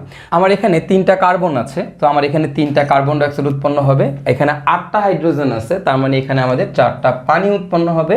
আর তুমি যদি এখানে অক্সিজেনের সমতা করো তাহলে দেখবে এখানে দেওয়া লাগবে হচ্ছে 5। ওকে, তো কিভাবে করছি সেটা আমি পরে দেখাচ্ছি, বাট আপাতত আমি এদের হচ্ছে কি সমতা করে ফেললাম। আচ্ছা, সমতা করার পর একটা জিনিস তুমি লক্ষ্য করো, এই যে আমাদের হচ্ছে প্রোপেন আছে, এই প্রোপেনের যে আয়তন, আমি যদি প্রোপেনের আয়তন জানি, ধরে নিলাম এই প্রোপেনের আয়তন হচ্ছে আমাদের 100 সেন্টিমিটার কিউব, ওকে, বা 100 ml। তাহলে দেখো এই প্রোপেন যদি 100 সেন্টিমিটার কিউব হয়, তাহলে আমার এই কার্বন ডাইঅক্সাইডের আয়তন কত হবে, এটা হচ্ছে আমরা এই গেলুসাকের সূত্র থেকে বের করতে পারি। দেখো তো এদের বিক্রিয়ার অনুপাত কত, অনুপাত হচ্ছে 1:5। তার মানে প্রোপেন যদি 100 সেন্টিমিটার কিউব হয়, এই 100 সেন্টিমিটার কিউব প্রোপেনকে দহন করতে গেলে দেখো এদের মাঝখানে রেশিও হচ্ছে 1:5, তার মানে আমার এখানে অক্সিজেন প্রয়োজন হচ্ছে 500 সেন্টিমিটার কিউব। ওকে, ঠিক সিমিলারলি ভাইয়া আমি এখান থেকে কতটুকু কার্বন ডাইঅক্সাইড উৎপন্ন হবে, কত আয়তন কার্বন ডাইঅক্সাইড উৎপন্ন হবে সেটাও বের করে ফেলতে পারি। দেখো তো এখানে এই কার্বন ডাইঅক্সাইডের সাথে অনুপাত কত, অনুপাত হচ্ছে আমাদের 1:3। দ্যাট মিনস আমার এখানে কার্বন ডাইঅক্সাইড উৎপন্ন হবে হচ্ছে 300 সেন্টিমিটার কিউব। ঠিক সিমিলারলি আমি এখানে পানিও বের করে ফেলতে পারি। দেখো যেহেতু এখানে পানিটা গ্যাস আমি বলে দিচ্ছি, সো দেখো তো পানির সাথে রেশিওটা কত, রেশিওটা হচ্ছে 1:4। দ্যাট মিনস আমার এখানে পানি উৎপন্ন হবে হচ্ছে 400 সেন্টিমিটার কিউব। তো এটাই হচ্ছে আমাদের এই গেলুসাকের সূত্র, যে হচ্ছে ভাইয়া যদি আমার এরকম গ্যাসীয় উপাদানের মধ্যে বিক্রিয়া করে, তখন এই গ্যাসীয় উপাদানগুলোর যে আয়তনের অনুপাত, এই আয়তনের অনুপাত সবসময় কি হবে, একটা সরল গুণিতক হবে বা সরল রেশিওতে থাকবে।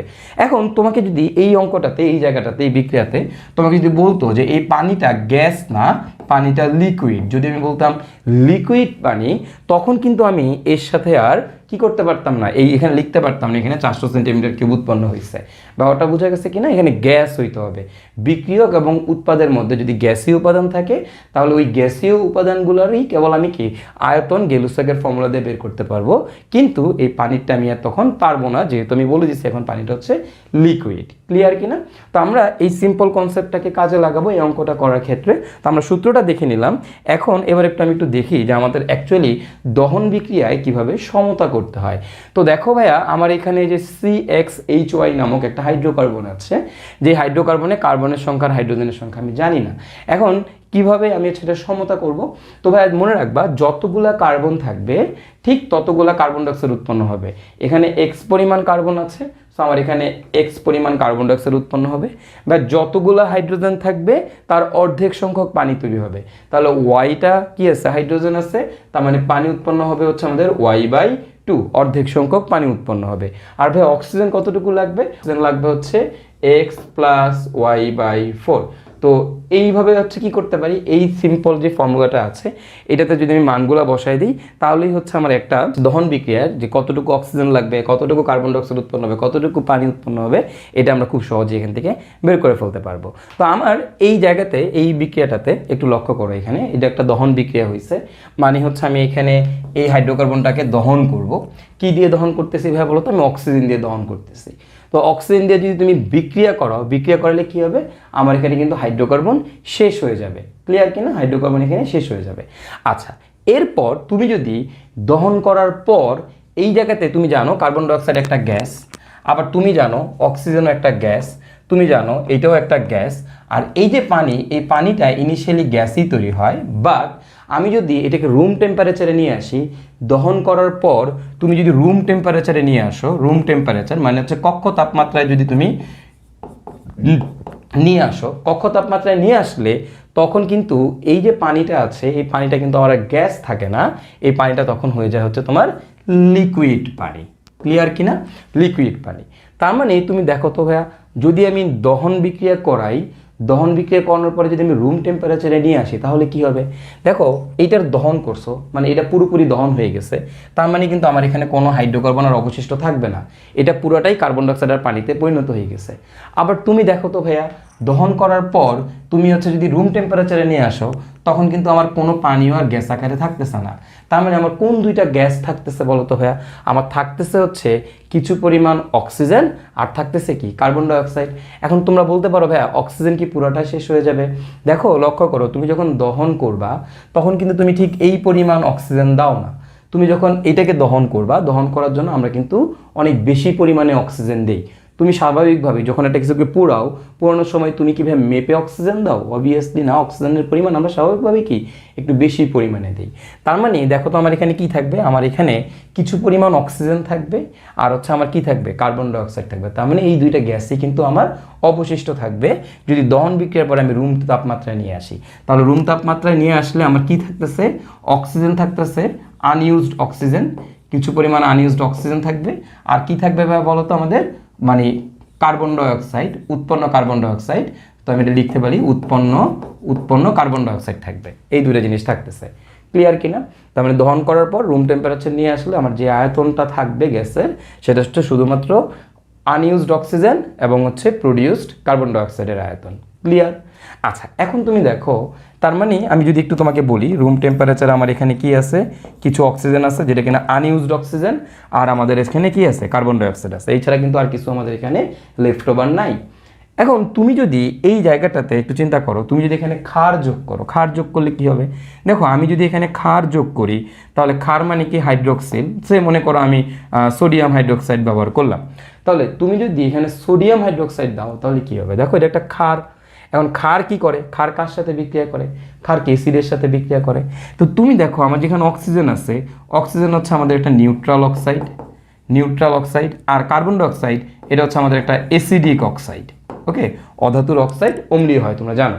তো যেটা হচ্ছে কার্বন ডাইঅক্সাইড আমাদের একটা অ্যাসিডিক অম্লীয় অক্সাইড। তার মানে তুমি বলো তো, আমি যদি এখন দহন করার পরে আবার এখানে ক্ষার যোগ করি তাহলে বলো তো এই যে সোডিয়াম হাইড্রোক্সাইডটা আছে, এই সোডিয়াম হাইড্রোক্সাইড কার সাথে বিক্রিয়া করবে? অবভিয়াসলি কি কার্বন ডাইঅক্সাইডের সাথে বিক্রিয়া করবে। তার মানে সোডিয়াম হাইড্রোক্সাইড গিয়ে কাকে খেয়ে ফেলবে? আমার কার্বন ডাইঅক্সাইডকে খেয়ে ফেলবে। খেয়ে কি তৈরি করবে? তৈরি করবে হচ্ছে সোডিয়াম বাইকার্বনেট তৈরি করবে, রাইট? তার মানে দেখো সোডিয়াম হাইড্রোক্সাইড কাকে নিয়ে গেল? কার্বন ডাইঅক্সাইডকে নিয়ে গেল। যদি কার্বন ডাইঅক্সাইডকে নিয়ে যায় তাহলে তুমি বলো তো ভাইয়া, আমার এখানে যদি আমি ক্ষার যোগ করি তাহলে কোন জিনিসটা খালি অবশিষ্ট থাকে? কে অবশিষ্ট থাকে? Unused oxygen, right? তার মানে আমি বলতে পারি যে ক্ষার যোগ করলে তুমি যদি ক্ষার যোগ করো, যোগ করলে আমাদের কি হবে ভাই বলো তো? ক্ষার যোগ করলে আমাদের কার আয়তন কমে যায়? আমাদের কার্বন ডাইঅক্সাইডের আয়তন কমে যায়। আমি বলতে পারি কার্বন ডাইঅক্সাইডের আয়তন কি হবে? কমে যাবে। মানে কার্বন ডাইঅক্সাইডের যে আয়তনটা সেটা আমাদের কমে যায়। ওকে, অথবা আমি বলতে পারি দেখো কার্বন ডাইঅক্সাইডের আয়তন কমে গেলে কোনটা বাকি থাকে? দেখো ক্ষার গিয়ে কি কার্বন ডাইঅক্সাইডকে খায় ফেলে, তার মানে কি আমার কার্বন ডাইঅক্সাইডের আয়তন কি কমে গেল, রাইট? এই কার্বন ডাইঅক্সাইডের আয়তন কমে গেল, আর কি বাকি থাকলো বলো তো ভাই? আমাদের বাকি থাকলো শুধুমাত্র অক্সিজেন। তার মানে বলতে পারি যে এইটা বাকি থাকবে। কি বাকি থাকবে? দেখো তো ক্ষার যোগ করলে কার্বন ডাইঅক্সাইডটাকে সে খেয়ে ফেলবে, তাহলে কার্বন ডাইঅক্সাইডের আয়তনটুকু সে কমায় ফেলবে। আর বাকি থাকবে কি ভাই বলো তো? বাকি থাকবে হচ্ছে আনইউজড অক্সিজেন। ক্লিয়ার? আনইউজড অক্সিজেনের আয়তনটা বাকি থাকবে। বুঝতে পারছি আমরা? তার মানে এটাই হচ্ছে আমাদের এই কনসেপ্ট যে রুম টেম্পারেচারে যদি আমি নিয়ে যাই, রুম টেম্পারেচারে নিয়ে গেলে আমাদের যে আয়তনটুকু অবশিষ্ট থাকে সেটা হচ্ছে অক্সিজেনের আয়তন। কোন অক্সিজেন? যে অক্সিজেনটা আমার ব্যবহৃত হয় নাই।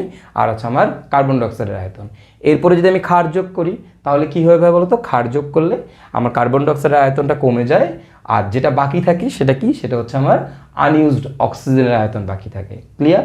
আমরা যদি এতটুকু কনসেপ্ট বুঝি, মোটামুটি এইটুকু জানলেই আমরা এই ম্যাথগুলো সলভ করতে পারবো। তারপরেও আমরা আরেকটা জিনিস মনে রাখবো, সেটা হচ্ছে যদি তুমি এখানে ক্যালসিয়াম ক্লোরাইড যোগ করতা তাহলে কি হইতো? ক্যালসিয়াম ক্লোরাইড যোগ করলে, দহনের পরপরই যদি ক্যালসিয়াম ক্লোরাইড যোগ করলে কি হবে? দেখো দহনের পরপরই, একদম দহনের পরই, মানে রুম টেম্পারেচার আনো নাই, তখন যদি তুমি ক্যালসিয়াম ক্লোরাইড যোগ করো, ক্যালসিয়াম ক্লোরাইড একটা নিরোধক, তাহলে সে কার সাথে গিয়ে যুক্ত হবে? নিরোধক কাকে খায়? নিরোধক হচ্ছে পানিকে খায়। তার মানে সে তখন যে আয়তনটা কমে ফেলে সেটা কার আয়তন কমায় ফেলে বলো তো? পানির আয়তন। তার মানে ক্যালসিয়াম ক্লোরাইড যোগ করলে বা নিরোধক যোগ করলে পানির আয়তন কমে যায়, পানির আয়তন কমে যায়। ওকে, তার মানে টোটাল আয়তন থেকে পানির আয়তনটা চলে যাবে। ক্লিয়ার কিনা? তো এটা একটু আমাদের এক্সট্রা একটা কেস, এটা একটু আমাদের নর্মাল একটু লিখে রাখবো, আর কিছুই না। এটা আমাদের খুব একটা বেশি কাজে লাগে না। এই প্রথম দুইটা কনসেপ্টকে কাজে লাগাই আমরা সব অঙ্কগুলো আমাদের করে ফেলবো। তো চলো এবার হচ্ছে আমরা একটা ম্যাথ দেখি, ম্যাথ দেখে জিনিসটা বোঝার ট্রাই করি। দেখো আমার এখানে কি বলছে, আমার এই ম্যাথটাতে বলছে 20 ml হাইড্রোকার্বনকে অতিরিক্ত পরিমাণ অক্সিজেন দ্বারা বিস্ফোরণ করা হলো। তো বুঝতেই পারতেছো আমার অবশ্যই অক্সিজেনের পরিমাণ কি লাগবে? অতিরিক্ত পরিমাণ অক্সিজেন লাগবে। তার মানে দেখো তো এই যে অতিরিক্ত পরিমাণ অক্সিজেন যে এখানে আছে, কত ml অক্সিজেন? 80 ml। তোমরা বলো তো এই 80 ml অক্সিজেন কি, এটা কোথায় কোথায় ইউজড হবে বলো? এটা কি ভাই বলো তো, এটা কি এখানে কি এটাই কি অবশিষ্ট? না, এটা আমার কোন অক্সিজেন? প্রথমে আমি যে অক্সিজেনটা দিছিলাম, দহনের সময় যে অক্সিজেনটা দিছিলাম, তার মানে এই অক্সিজেনটা হচ্ছে আমাদের ইউজড প্লাস আনইউজড অক্সিজেন। এখান থেকে কিছু পরিমাণ হচ্ছে আমাদের দহনে কাজে লাগবে, আর বাকিটা কি আমাদের আনইউজড থেকে যাবে, তাই তো? তার মানে দেখো 20 ml হাইড্রোকার্বনকে অতিরিক্ত পরিমাণ অক্সিজেন দিয়ে বিস্ফোরণ করলাম। তারপরে বলছে বিস্ফোরণের পর কক্ষ তাপমাত্রায় শীতল করলে গ্যাস মিশ্রণের আয়তন, মানে গ্যাস মিশ্রণের 60 ml আয়তন অবশিষ্ট থাকে। তাহলে দেখো বিস্ফোরণের পর তুমি যখন কক্ষ তাপমাত্রায় নিয়ে আসছো, বিস্ফোরণের পর কক্ষ তাপমাত্রায় নিয়ে আসলে গ্যাস মিশ্রণের 60 ml আয়তন অবশিষ্ট থাকে। বলো তো এই যে 60 ml আয়তন, এই 60 ml আয়তন কার কার আয়তন? এটা কি, এটা কার কার আয়তন বলো? বিস্ফোরণ করছো, করার পরে কক্ষ তাপমাত্রায় নিয়ে আসছো, তাহলে কক্ষ তাপমাত্রায় আনলে কার কার আয়তন অবশিষ্ট থাকে? এটা থাকে হচ্ছে কি আমাদের বলো তো আনইউজড অক্সিজেন প্লাস কি বলো তো প্রডিউসড কার্বন ডাইঅক্সাইড, রাইট? এই দুইটা হচ্ছে আমাদের কি আছে এখন? এই 60 ml আয়তন হচ্ছে আনইউজড অক্সিজেন আর হচ্ছে প্রডিউস কার্বন ডাইঅক্সাইডের আয়তন। এখন বলছে ক্ষার যোগ করলে আয়তন কমে 40 ml হয়, মানে তুমি যখন ক্ষার যোগ করছো এরপরে তুমি আয়তনটা পাইছো 40 ml। আর তুমি বলো তো ভাইয়া ক্ষার যোগ করলে যে আয়তনটা পাওয়া যায় সেটা কত ml আয়তন পাওয়া যায়? 40 ml। তাহলে বলো তো এটা কার আয়তন? ক্ষার যোগ করছো, তাহলে ক্ষার যোগ করলে কে চলে যাবে? কার্বন ডাইঅক্সাইড চলে যাবে। তো কার্বন ডাইঅক্সাইড চলে গেলে বাকি যেটা থাকে সেটা কার আয়তন বলো তো? সেটা হচ্ছে আমাদের, তাহলে এটা হচ্ছে আমাদের আনইউজড অক্সিজেন। ক্লিয়ার কিনা? এখন তোমাকে বলছে হাইড্রোকার্বনের সংকেত নির্ণয় করতে। তাহলে একটু দেখো তো আমি এখানে কি কি পাচ্ছি, আমি একটু লক্ষ্য করি আমি এখানে কি কি পাচ্ছি। আমি পাচ্ছি যে আমাদের অ্যাট রুম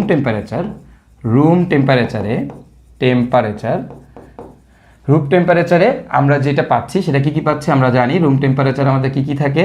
আনইউজড অক্সিজেন আর থাকে হচ্ছে প্রডিউসড কার্বন ডাইঅক্সাইড, এবং এই দুইটা মিলে আমাদের আয়তন কত বলো তো ভাইয়া?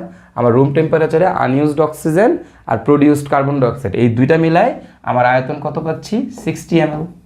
আচ্ছা ফাইন। এখন তুমি দেখো এরপরে কি হয়েছে? ক্ষার যোগ করছো। তাহলে আমরা যদি ক্ষার যোগ করলে যে আয়তনটা থাকে সেটা কার আয়তন বলো তো ভাইয়া? সেটা থাকে, যে আয়তনটা পাওয়া যায় সেটা হচ্ছে আনইউজড অক্সিজেনের আয়তন। ক্লিয়ার কিনা? এবং এই আনইউজড অক্সিজেনের আয়তন কত বলো তো ভাইয়া? এটা হচ্ছে 40 ml। তাহলে তুমি একটু দেখো তো, এখান থেকে খেয়াল করো তো ভাইয়া, আমার এই জায়গা থেকে আমার কতটুকু কার্বন ডাইঅক্সাইড উৎপন্ন হয়েছে সেটা কিন্তু আমি বের করে ফেলতে পারি। Unused oxygen plus produce carbon dioxide দুটো মিলে 60 ml, আর আমি দেখতেছি আমার আনইউজড অক্সিজেন কত? 40 ml। তার মানে তুমি সুতরাং এখান থেকে আমি বলতে পারি না যে আমি এখান থেকে কী লিখতে পারি বলো তো? আমি লিখতে পারি না যে আমাদের প্রডিউসড কার্বন ডাইঅক্সাইড কতটুক? প্রডিউসড কার্বন ডাইঅক্সাইড হচ্ছে আমাদের 20 ml, রাইট? এবং আরেকটা জিনিসও কিন্তু আমি এখান থেকে বের করতে পারি, সেটা কি? সেটা হচ্ছে কতটুকু অক্সিজেন ব্যবহৃত হয়েছে। দেখো তো ভাইয়া কতটুকু অক্সিজেন ছিল? 80 ml অক্সিজেন ছিল। তো তার মধ্যে আনইউজড কত? 40 ml। তার মানে 40 ml ব্যবহৃত হয় নাই, তাহলে ব্যবহৃত হয়েছে কতটুক? তার মানে আমি কি বলতে পারি না যে আমাদের ইউজড অক্সিজেন কতটুকু? ইউজড অক্সিজেন হচ্ছে আমাদের 80 ml ছিল, মাইনাস 40 ml করে দিলে আমরা আসতেছে 40 ml। তার মানে দেখো আমি কিন্তু আমার কতটুকু অক্সিজেন ব্যবহৃত হয়েছে তার আয়তন জানি, কতটুকু কার্বন ডাইঅক্সাইড উৎপন্ন হয়েছে আমি কিন্তু সেটাও জানি, আবার হচ্ছে আমি আমার হাইড্রোকার্বনের আয়তন কত সেটাও কিন্তু আমি জানি। আমরা এই জিনিসগুলো যদি জানি তাহলে খুব সহজেই আমাদের যে এই হাইড্রোকার্বনের যে দহন বিক্রিয়া সেখান থেকে অ্যানালাইসিস করে আমরা আমাদের এর সংকেত বের করে ফেলতে পারবো। তো সেটা কীভাবে? দেখো খেয়াল করো, আমার হাইড্রোকার্বনটা কি? CXHY, এখন এই যে CxHy এটাকে আমরা দহন করব কি দিয়ে, x + y/4 অক্সিজেন দিয়ে দহন করলে আমার তৈরি হবে x অণু কার্বন ডাইঅক্সাইড আর y/2 H2O। তো এখন একটা জিনিস খেয়াল করো, এই যে হাইড্রোকার্বন এর আয়তন আমি জানি 20 ml, এটা হচ্ছে আমাদের 20 ml। আর আমার কতটুকু অক্সিজেন ইউজড হয়েছে, ইউজড অক্সিজেনের ভ্যালুটাও আমি জানি, আমাদের ইউজড অক্সিজেন হচ্ছে আমাদের 40 ml। আর দেখো আমার যেখানে কার্বন ডাইঅক্সাইড আছে সেই কার্বন ডাইঅক্সাইড কতটুকু উৎপন্ন হয়েছে, প্রোডিউস কার্বন ডাইঅক্সাইড হচ্ছে 20 ml। তো এখন তুমি বলো ভাইয়া, আমি যদি এই দুইটার অনুপাত করি, এই দুইটার অনুপাত দেখো তো, এখানে অনুপাত কত, এটা কত, এটার সামনে আছে 1, এর সামনে আছে কত, x, রাইট? তাহলে আমি এখান থেকে কি লিখতে পারি, আমি কি লিখতে পারি না যে 1:x = হচ্ছে 20:20। এই দেখো এইটার সাথে এইটা 1:x = 20:20।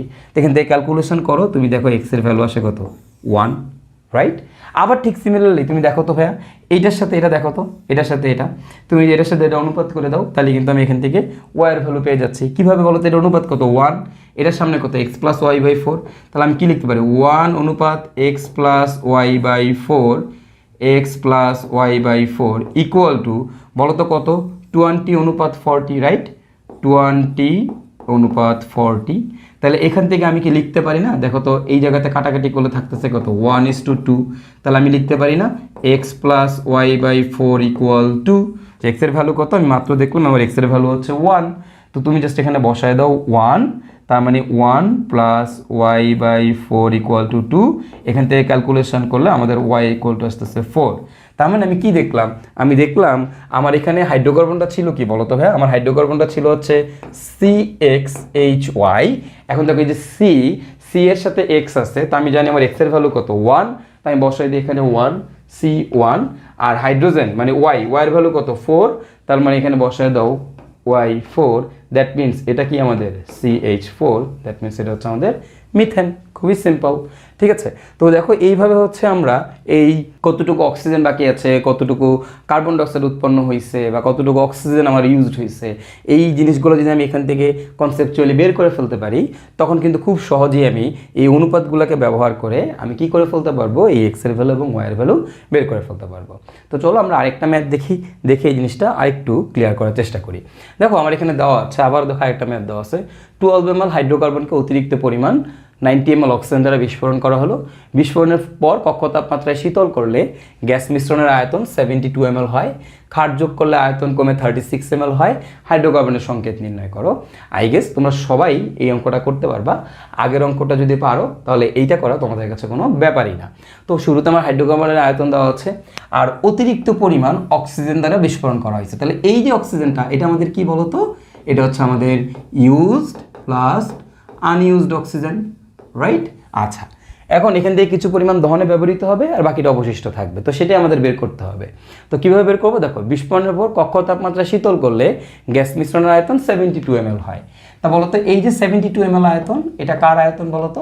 72 ml আয়তন হচ্ছে আমার, দেখো কক্ষ তাপমাত্রা শীতল করছো, তার মানে কি এখানে আমার কি আনইউজড অক্সিজেন প্লাস কি প্রডিউসড কার্বন ডাইঅক্সাইড, রাইট? এটার আয়তন। এরপরে ক্ষার যোগ করলে আয়তন কমে 36 ml হয়। বলতো এই যে ক্ষার যোগ করে যেই আয়তনটা পাই, এটা আমার কার আয়তন? এটা হচ্ছে আমার আনইউজড অক্সিজেনের আয়তন, রাইট? তাহলে এখন বলছে হাইড্রোকার্বনের সংকেত নির্ণয় করতে, খুবই সহজ। তো আমি এখান থেকে খুব সহজেই বের করে ফেলতে পারবো যে আমার এখানে কতটুকু অক্সিজেন ব্যবহৃত হয়েছে। তাহলে আমি একটু বের করে ফেলি। আমার ইউজড অক্সিজেন 90 ml ছিল টোটাল, এখান থেকে আনইউজড আমি পেলাম হচ্ছে 36। তো বিয়োগ করে দাও, বিয়োগ করে দিলে 90 থেকে তুমি যদি 36 বিয়োগ করো তাহলে তুমি এখানে ভ্যালু পাবা কত বলো তো ভাই? 54 ml। তার মানে দেখো আমি হচ্ছে আমার ইউজড অক্সিজেনের ভ্যালুটা আমি পেয়ে গেলাম। এরপর আমার যেটা লাগবে সেটা হচ্ছে আমার কতটুকু কার্বন ডাইঅক্সাইড উৎপন্ন হয়েছে। তো প্রডিউসড কার্বন ডাইঅক্সাইড এটা আমরা বের করে ফেলতে পারি। দেখো আনইউজড অক্সিজেনের ভ্যালু জানো 36, আর আনইউজড অক্সিজেন আর প্রডিউসড কার্বন ডাইঅক্সাইডের ভ্যালু জানো কত? 72। তার মানে 72 থেকে তুমি যদি এই আনইউজড অক্সিজেনটা বিয়োগ করে দাও তাহলে আমি পাবো হচ্ছে 36 ml প্রডিউসড কার্বন ডাইঅক্সাইড। তার মানে এখন এবার আমি খুব সহজেই আমি এবার অঙ্কটা করে ফেলতে পারবো। কিভাবে? এই যে দেখো আমাদেরকে ফর্মুলাটা আমি একটু লিখে ফেলি। সেটা হচ্ছে CxHy, এটাকে আমি x + y/4 অক্সিজেন দিয়ে আমি হচ্ছে দহন করব, দহন করলে আমি পাবো x অণু কার্বন ডাইঅক্সাইড প্লাস y/2 পানি। ওকে ফাইন, তাহলে এখন একটু লক্ষ্য করো, এইটা হচ্ছে আমাদের 12 ml, 12, এটা হচ্ছে 12 ml। আমাদের ইউজড অক্সিজেন কতটুকু? 54, আর আমাদের প্রডিউসড কার্বন ডাইঅক্সাইড কত? 36। তাহলে এখন এইটার সাথে এইটার রেশিওটা দেখো কত, 1:x ইকুয়াল টু আমি কি লিখতে পারবো বলো তো, 12:36। তার মানে আমি এখান থেকে লিখতে পারি 1:3। দেখো 12 দিয়ে কাটাকাটি করলে 3, সুতরাং আমি লিখতেই পারি আমার x ইকুয়াল টু কত, 3। এবার ঠিক সিমিলারলি এবার এটার সাথে এটা কম্পেয়ার করো তো, তাহলে দেখো 1:x plus y/4 equal to আসতেছে 12:54। তো তুমি যদি এটাকে ভাগ করে দাও, 12 দিয়ে ভাগ করে দাও, তাহলে আসতেছে 1 অনুপাত এখানে আসবে 4.5। তাহলে আমি এখান থেকে লিখতেই পারি x plus y/4 equal to 4.5। এখন দেখো আমার x এর ভ্যালু কত, x এর ভ্যালু হচ্ছে আমাদের 3, তাহলে আমি লিখতে পারি 3 প্লাস y/4 ইকুয়াল টু 4.5। তার মানে আমাদের y/4 ইকুয়াল টু আসবে, বিয়োগ করে দাও 1.5, দ্যাট মিনস আমাদের y ইকুয়াল টু, তুমি যদি 1.5কে 4 দিয়ে গুণ করে দাও আসবে হচ্ছে 6। তার মানে দেখো তো আমার কি দাঁড়াইলো, x এর মান আসছে 3, y এর মান কত 6। তাহলে আমাদের হাইড্রোকার্বনের সংকেত কি, হাইড্রোকার্বনটা ছিল CXHY, তার মানে এটা হবে C3H6। So this will be hour answer. তো এবার আমরা আরেকটা সুন্দর ম্যাথ দেখবো। দেখো এটাও কিন্তু আমাদের একই টাইপের একটা ম্যাথ। তো এখানে কি বলছে, 20 ml হাইড্রোকার্বনকে পর্যাপ্ত পরিমাণ অক্সিজেন দ্বারা দহন করা হলো। দহনের পর শীতল করলে 30 ml আয়তন সংকুচিত হয়, ক্ষার যোগ করলে আয়তন 40 ml কমে যায়। হাইড্রোকার্বনের সংকেত কি? তো অঙ্কটা তোমাদের দেখে মনে হইতে পারে এটা আগের মতোই ম্যাথ, বাট অ্যাকচুয়ালি একটু ডিফারেন্স আছে। সেটা কি ভাইয়া? দেখো 20 ml হাইড্রোকার্বনকে পর্যাপ্ত পরিমাণ অক্সিজেন দ্বারা দহন করা হলো, এই জায়গাতেই মেন গ্যাঞ্জাম। এখানে কিন্তু এবার দেখো আগের মতো অক্সিজেনের আয়তনটা দেওয়া নাই, দেখছো? এখানে এবার কি বলে দিচ্ছে, পর্যাপ্ত পরিমাণ অক্সিজেন দ্বারা দহন করা হয়েছে। এই যে অক্সিজেনের আয়তনটা দিল না, এইটা না দিয়ে আমাদের কি করে ফেলছে, গ্যাঞ্জামটা করে ফেলছে। তো এখন এইখানে আমার কি করতে হবে, আমার তো তুমি জানো আমার আসলে অঙ্কটা করতে গেলে কি কি লাগে, কতটুকু কার্বন ডাইঅক্সাইড উৎপন্ন হয়েছে এটা লাগে, কতটুকু অক্সিজেন ব্যবহৃত হয়েছে এইটা বের করা লাগে। এই দুটো জিনিস বের করতে পারলে আমার অঙ্কটা হয়ে যায়। তো এখন এই জায়গাতে আমার এই কতটুকু অক্সিজেন ব্যবহৃত হয়েছে এইটাই হচ্ছে আমার বের করা মেইন টার্গেট। তো কিন্তু এখানে অক্সিজেনের আবার আয়তনটা দেওয়া নেই, তো আমরা কীভাবে করবো সেটা আমরা একটু দেখি। তারপরে কি বলছে দেখো, দহনের পর শীতল করলে 30 ml আয়তন সংকুচিত হয়। তো তুমি যখন দহনের পরে ঠান্ডা করবা তখন 30 ml আয়তন ওভারঅল কমে যায়। পুরা আমার যে আগে দহন করার আগে যে আয়তন ছিল, দহনের পূর্বের আয়তন আর হচ্ছে দহন করার পরের আয়তন, এই দুইটার মাঝখানে আমাদের 30 ml আয়তন কমে গেছে, সংকুচিত মানে কমে গেছে। তো এই কমাটা বলতে এটা কি বোঝাচ্ছে, এই কমাটা বোঝাচ্ছে দহনের আগে কতটুকু আয়তন ছিল আর দহনের পরে যে কতটুকু আয়তন ছিল তাদের মাঝখানে ডিফারেন্সটা হচ্ছে আমাদের 30 ml। এখন বলছে ক্ষার যোগ করলে আয়তন 40 ml কমে যায়। আর হাইড্রোকার্বনের সংকেত কি? তো তোমরা বলো ক্ষার যোগ করলে কার আয়তন কমে যায়? যতটুকু আয়তন কমে যায় সেটা কার আয়তন বলো তো? সেটা হচ্ছে কি আমাদের প্রডিউসড কার্বন ডাইঅক্সাইডের আয়তন, রাইট? তাহলে কি প্রডিউসড কার্বন ডাইঅক্সাইড। তার মানে দেখো আমি কিন্তু কতটুকু কার্বন ডাইঅক্সাইড উৎপন্ন হবে সেটা কিন্তু এখান থেকে খুব সহজেই জেনে যাচ্ছি, কিন্তু আমার কতটুকু অক্সিজেন ব্যবহৃত হয়েছে সেটা কিন্তু আমি জানি না। তখন সেটা আমার কীভাবে বের করতে হবে, এই যে লাইনটা বলা আছে এখান থেকে বের করতে হবে। তো এই যে বলো সংকুচিত বলতে কি বুঝাইছি, বা দহনের আগে এবং দহনের পরে আমার কতটুকু আয়তন পরিবর্তন হয়েছে, ঠিক আছে? তো এখন তুমি বলো তো ভাই, এই কম্বাসন যখন হয়, কম্বাসন হওয়ার সময় আমার কতটুকু আয়তনে চেঞ্জ কতটুকু হয় বলো তো? চেঞ্জ ইন ভলিউম কত? চেঞ্জ ইন ভলিউম দেখো তো আমাদের এখানে change in volume during combustion. তো এই যখন আমাদের এই দহন বিক্রিয়াটা হয়, এই দহন বিক্রিয়া হওয়ার সময় আমাদের ভলিউমের কী কী চেঞ্জ হয়েছে একটু তুমি দেখো তো ভাইয়া, ভলিউমের কী কী চেঞ্জ হয়েছে বলো? আমার যে হাইড্রোকার্বন ছিল এই হাইড্রোকার্বনের আয়তন কী হয়েছে বলো তো? হাইড্রোকার্বনের আয়তন কি? হাইড্রোকার্বনটা কি পুরোপুরি শেষ হয়ে গেছে, তার মানে আমার হাইড্রোকার্বনের আয়তন কি কমে গেছে। তাহলে আমি কি বলতে পারি, মাইনাস CXHY এর ভলিউম কমে গেছে, এর ভলিউমটা কি হয়েছে আমার দহনের সময়, এর ভলিউমটা কমে গেছে। এরপরে দেখো তো কি হয়েছে, আমার কিছু পরিমাণ অক্সিজেন ছিল, তার মধ্যে অক্সিজেন কিছু পরিমাণ কি ব্যবহৃত হয়েছে, যেই পরিমাণ অক্সিজেন ব্যবহৃত হয়েছে সেটার আয়তন কি কমে গেছে, রাইট? তার মানে আমি বলতে পারি মাইনাস ইউজড অক্সিজেন, এই অক্সিজেনের ভলিউমটাও কি কমে গেছে। আর দেখো তো কি তৈরি হয়েছে, কার্বন ডাইঅক্সাইড তৈরি হয়েছে, রাইট? তো যেহেতু এটা তৈরি হয়েছে তার মানে কি এই আয়তনটা বাড়ছে। তো আমি বলতে পারি কি প্লাস প্রডিউসড কার্বন ডাইঅক্সাইড, উৎপন্ন কার্বন ডাইঅক্সাইড, তাই না? তার মানে তুমি দেখো আমার এই যে কি পরিমাণ গ্যাসের আয়তনের কি পরিমাণ চেঞ্জ হয়েছে বলো তো, এই আমার এই দহন বিক্রিয়ার সময় যেটা চেঞ্জ হয় সেটা কি হয়, আমার হাইড্রোকার্বনের আয়তনটা কমে যায়। তারপরে কি কিছু পরিমাণ অক্সিজেন ব্যবহৃত হয়, তাহলে কিছু পরিমাণ অক্সিজেনের আয়তন কমে যায়, ব্যবহৃত অক্সিজেনের আয়তনটা কমে যায়, আর যতটুকু কার্বন ডাইঅক্সাইড উৎপন্ন হয়েছে ততটুকু আয়তন কি বেড়ে যায়, তাই তো? তো তাহলে এখন দেখো তো আমাদের এই যে চেঞ্জ ইন ভলিউম, কতটুকু আয়তন কমে গেছে, 30 ml আয়তন কমে গেছে, রাইট? তার মানে আমাকে টোটাল এই চেঞ্জ ইন ভলিউম কত হয়েছে, 30 ml। তো এটা তো কমে গেছে, তো কমে যাওয়ার কারণে আমরা কি দিই, -30, এত ml আমার কমে গেছে, ইকুয়াল টু হাইড্রোকার্বনের আয়তন কত, 20 ml, এই 20 ml আমার কমে গেছে। এরপরে ইউজড অক্সিজেন, আমি তো জানি না আমাদের কতটুকু অক্সিজেন ইউজড হয়েছে, তো ইউজড অক্সিজেনের আয়তনটাও কমে গেছে, বাট কতটুকু কার্বন ডাইঅক্সাইড প্রডিউস হয়েছে সেটা কিন্তু আমি জানি। কার্বন ডাইঅক্সাইড কতটুকু প্রডিউস হয়েছে বলো তো ভাইয়া, 40 ml। তাহলে এইখান থেকে একটু তুমি খেয়াল করো তো, আমি কিন্তু খুব সহজেই আমার এই ইউজড অক্সিজেনের ভলিউমটা বের করে ফেলতে পারি। তো ইউজড অক্সিজেনের ভলিউম কীভাবে বের করবো ভাইয়া বলো তো, -20, এটাকে এই পাশে নিয়ে আসো, এটাকে এই পাশে নিয়ে যাও, +40 +30। সো দেখো এটা করলে 70 -20, তার মানে আমার আসতেছে কত, 50 ml। তার মানে এই 50 ml আয়তন আমার কি হয়েছে বলো তো ভাইয়া, আমার হচ্ছে অক্সিজেন ব্যবহৃত হয়েছে। তার মানে আমি কিন্তু এখন আমাদের ইউজড অক্সিজেনের ভলিউম জানি।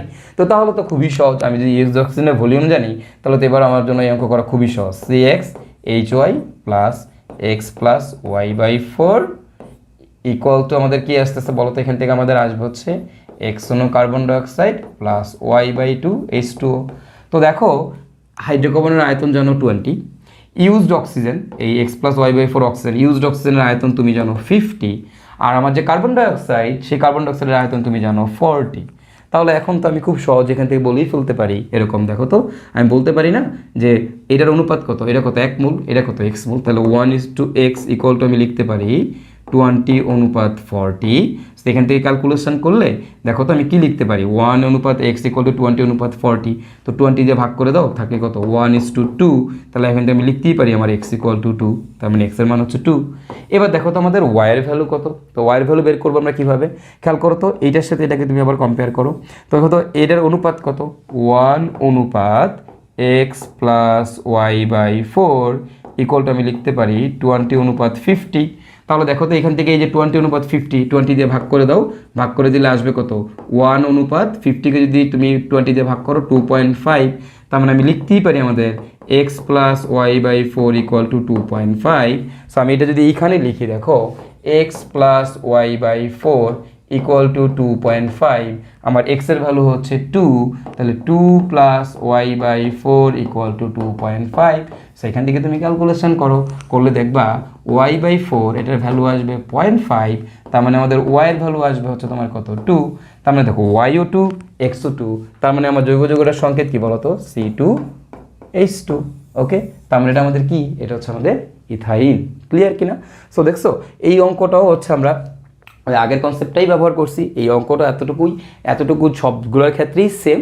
তো তোমাকে কি করতে হবে, তোমাকে সামহাউ এই কনসেপ্টটাকে কাজে লাগায় তোমাকে কতটুকু কার্বন ডাইঅক্সাইড প্রডিউস হয়েছে সেটা বের করতে হবে, আর কতটুকু অক্সিজেন ব্যবহৃত হয়েছে এটা বের করতে হবে। এই দুটো জিনিস বের করলেই খুব সহজে তুমি অঙ্কগুলো করে ফেলতে পারবা।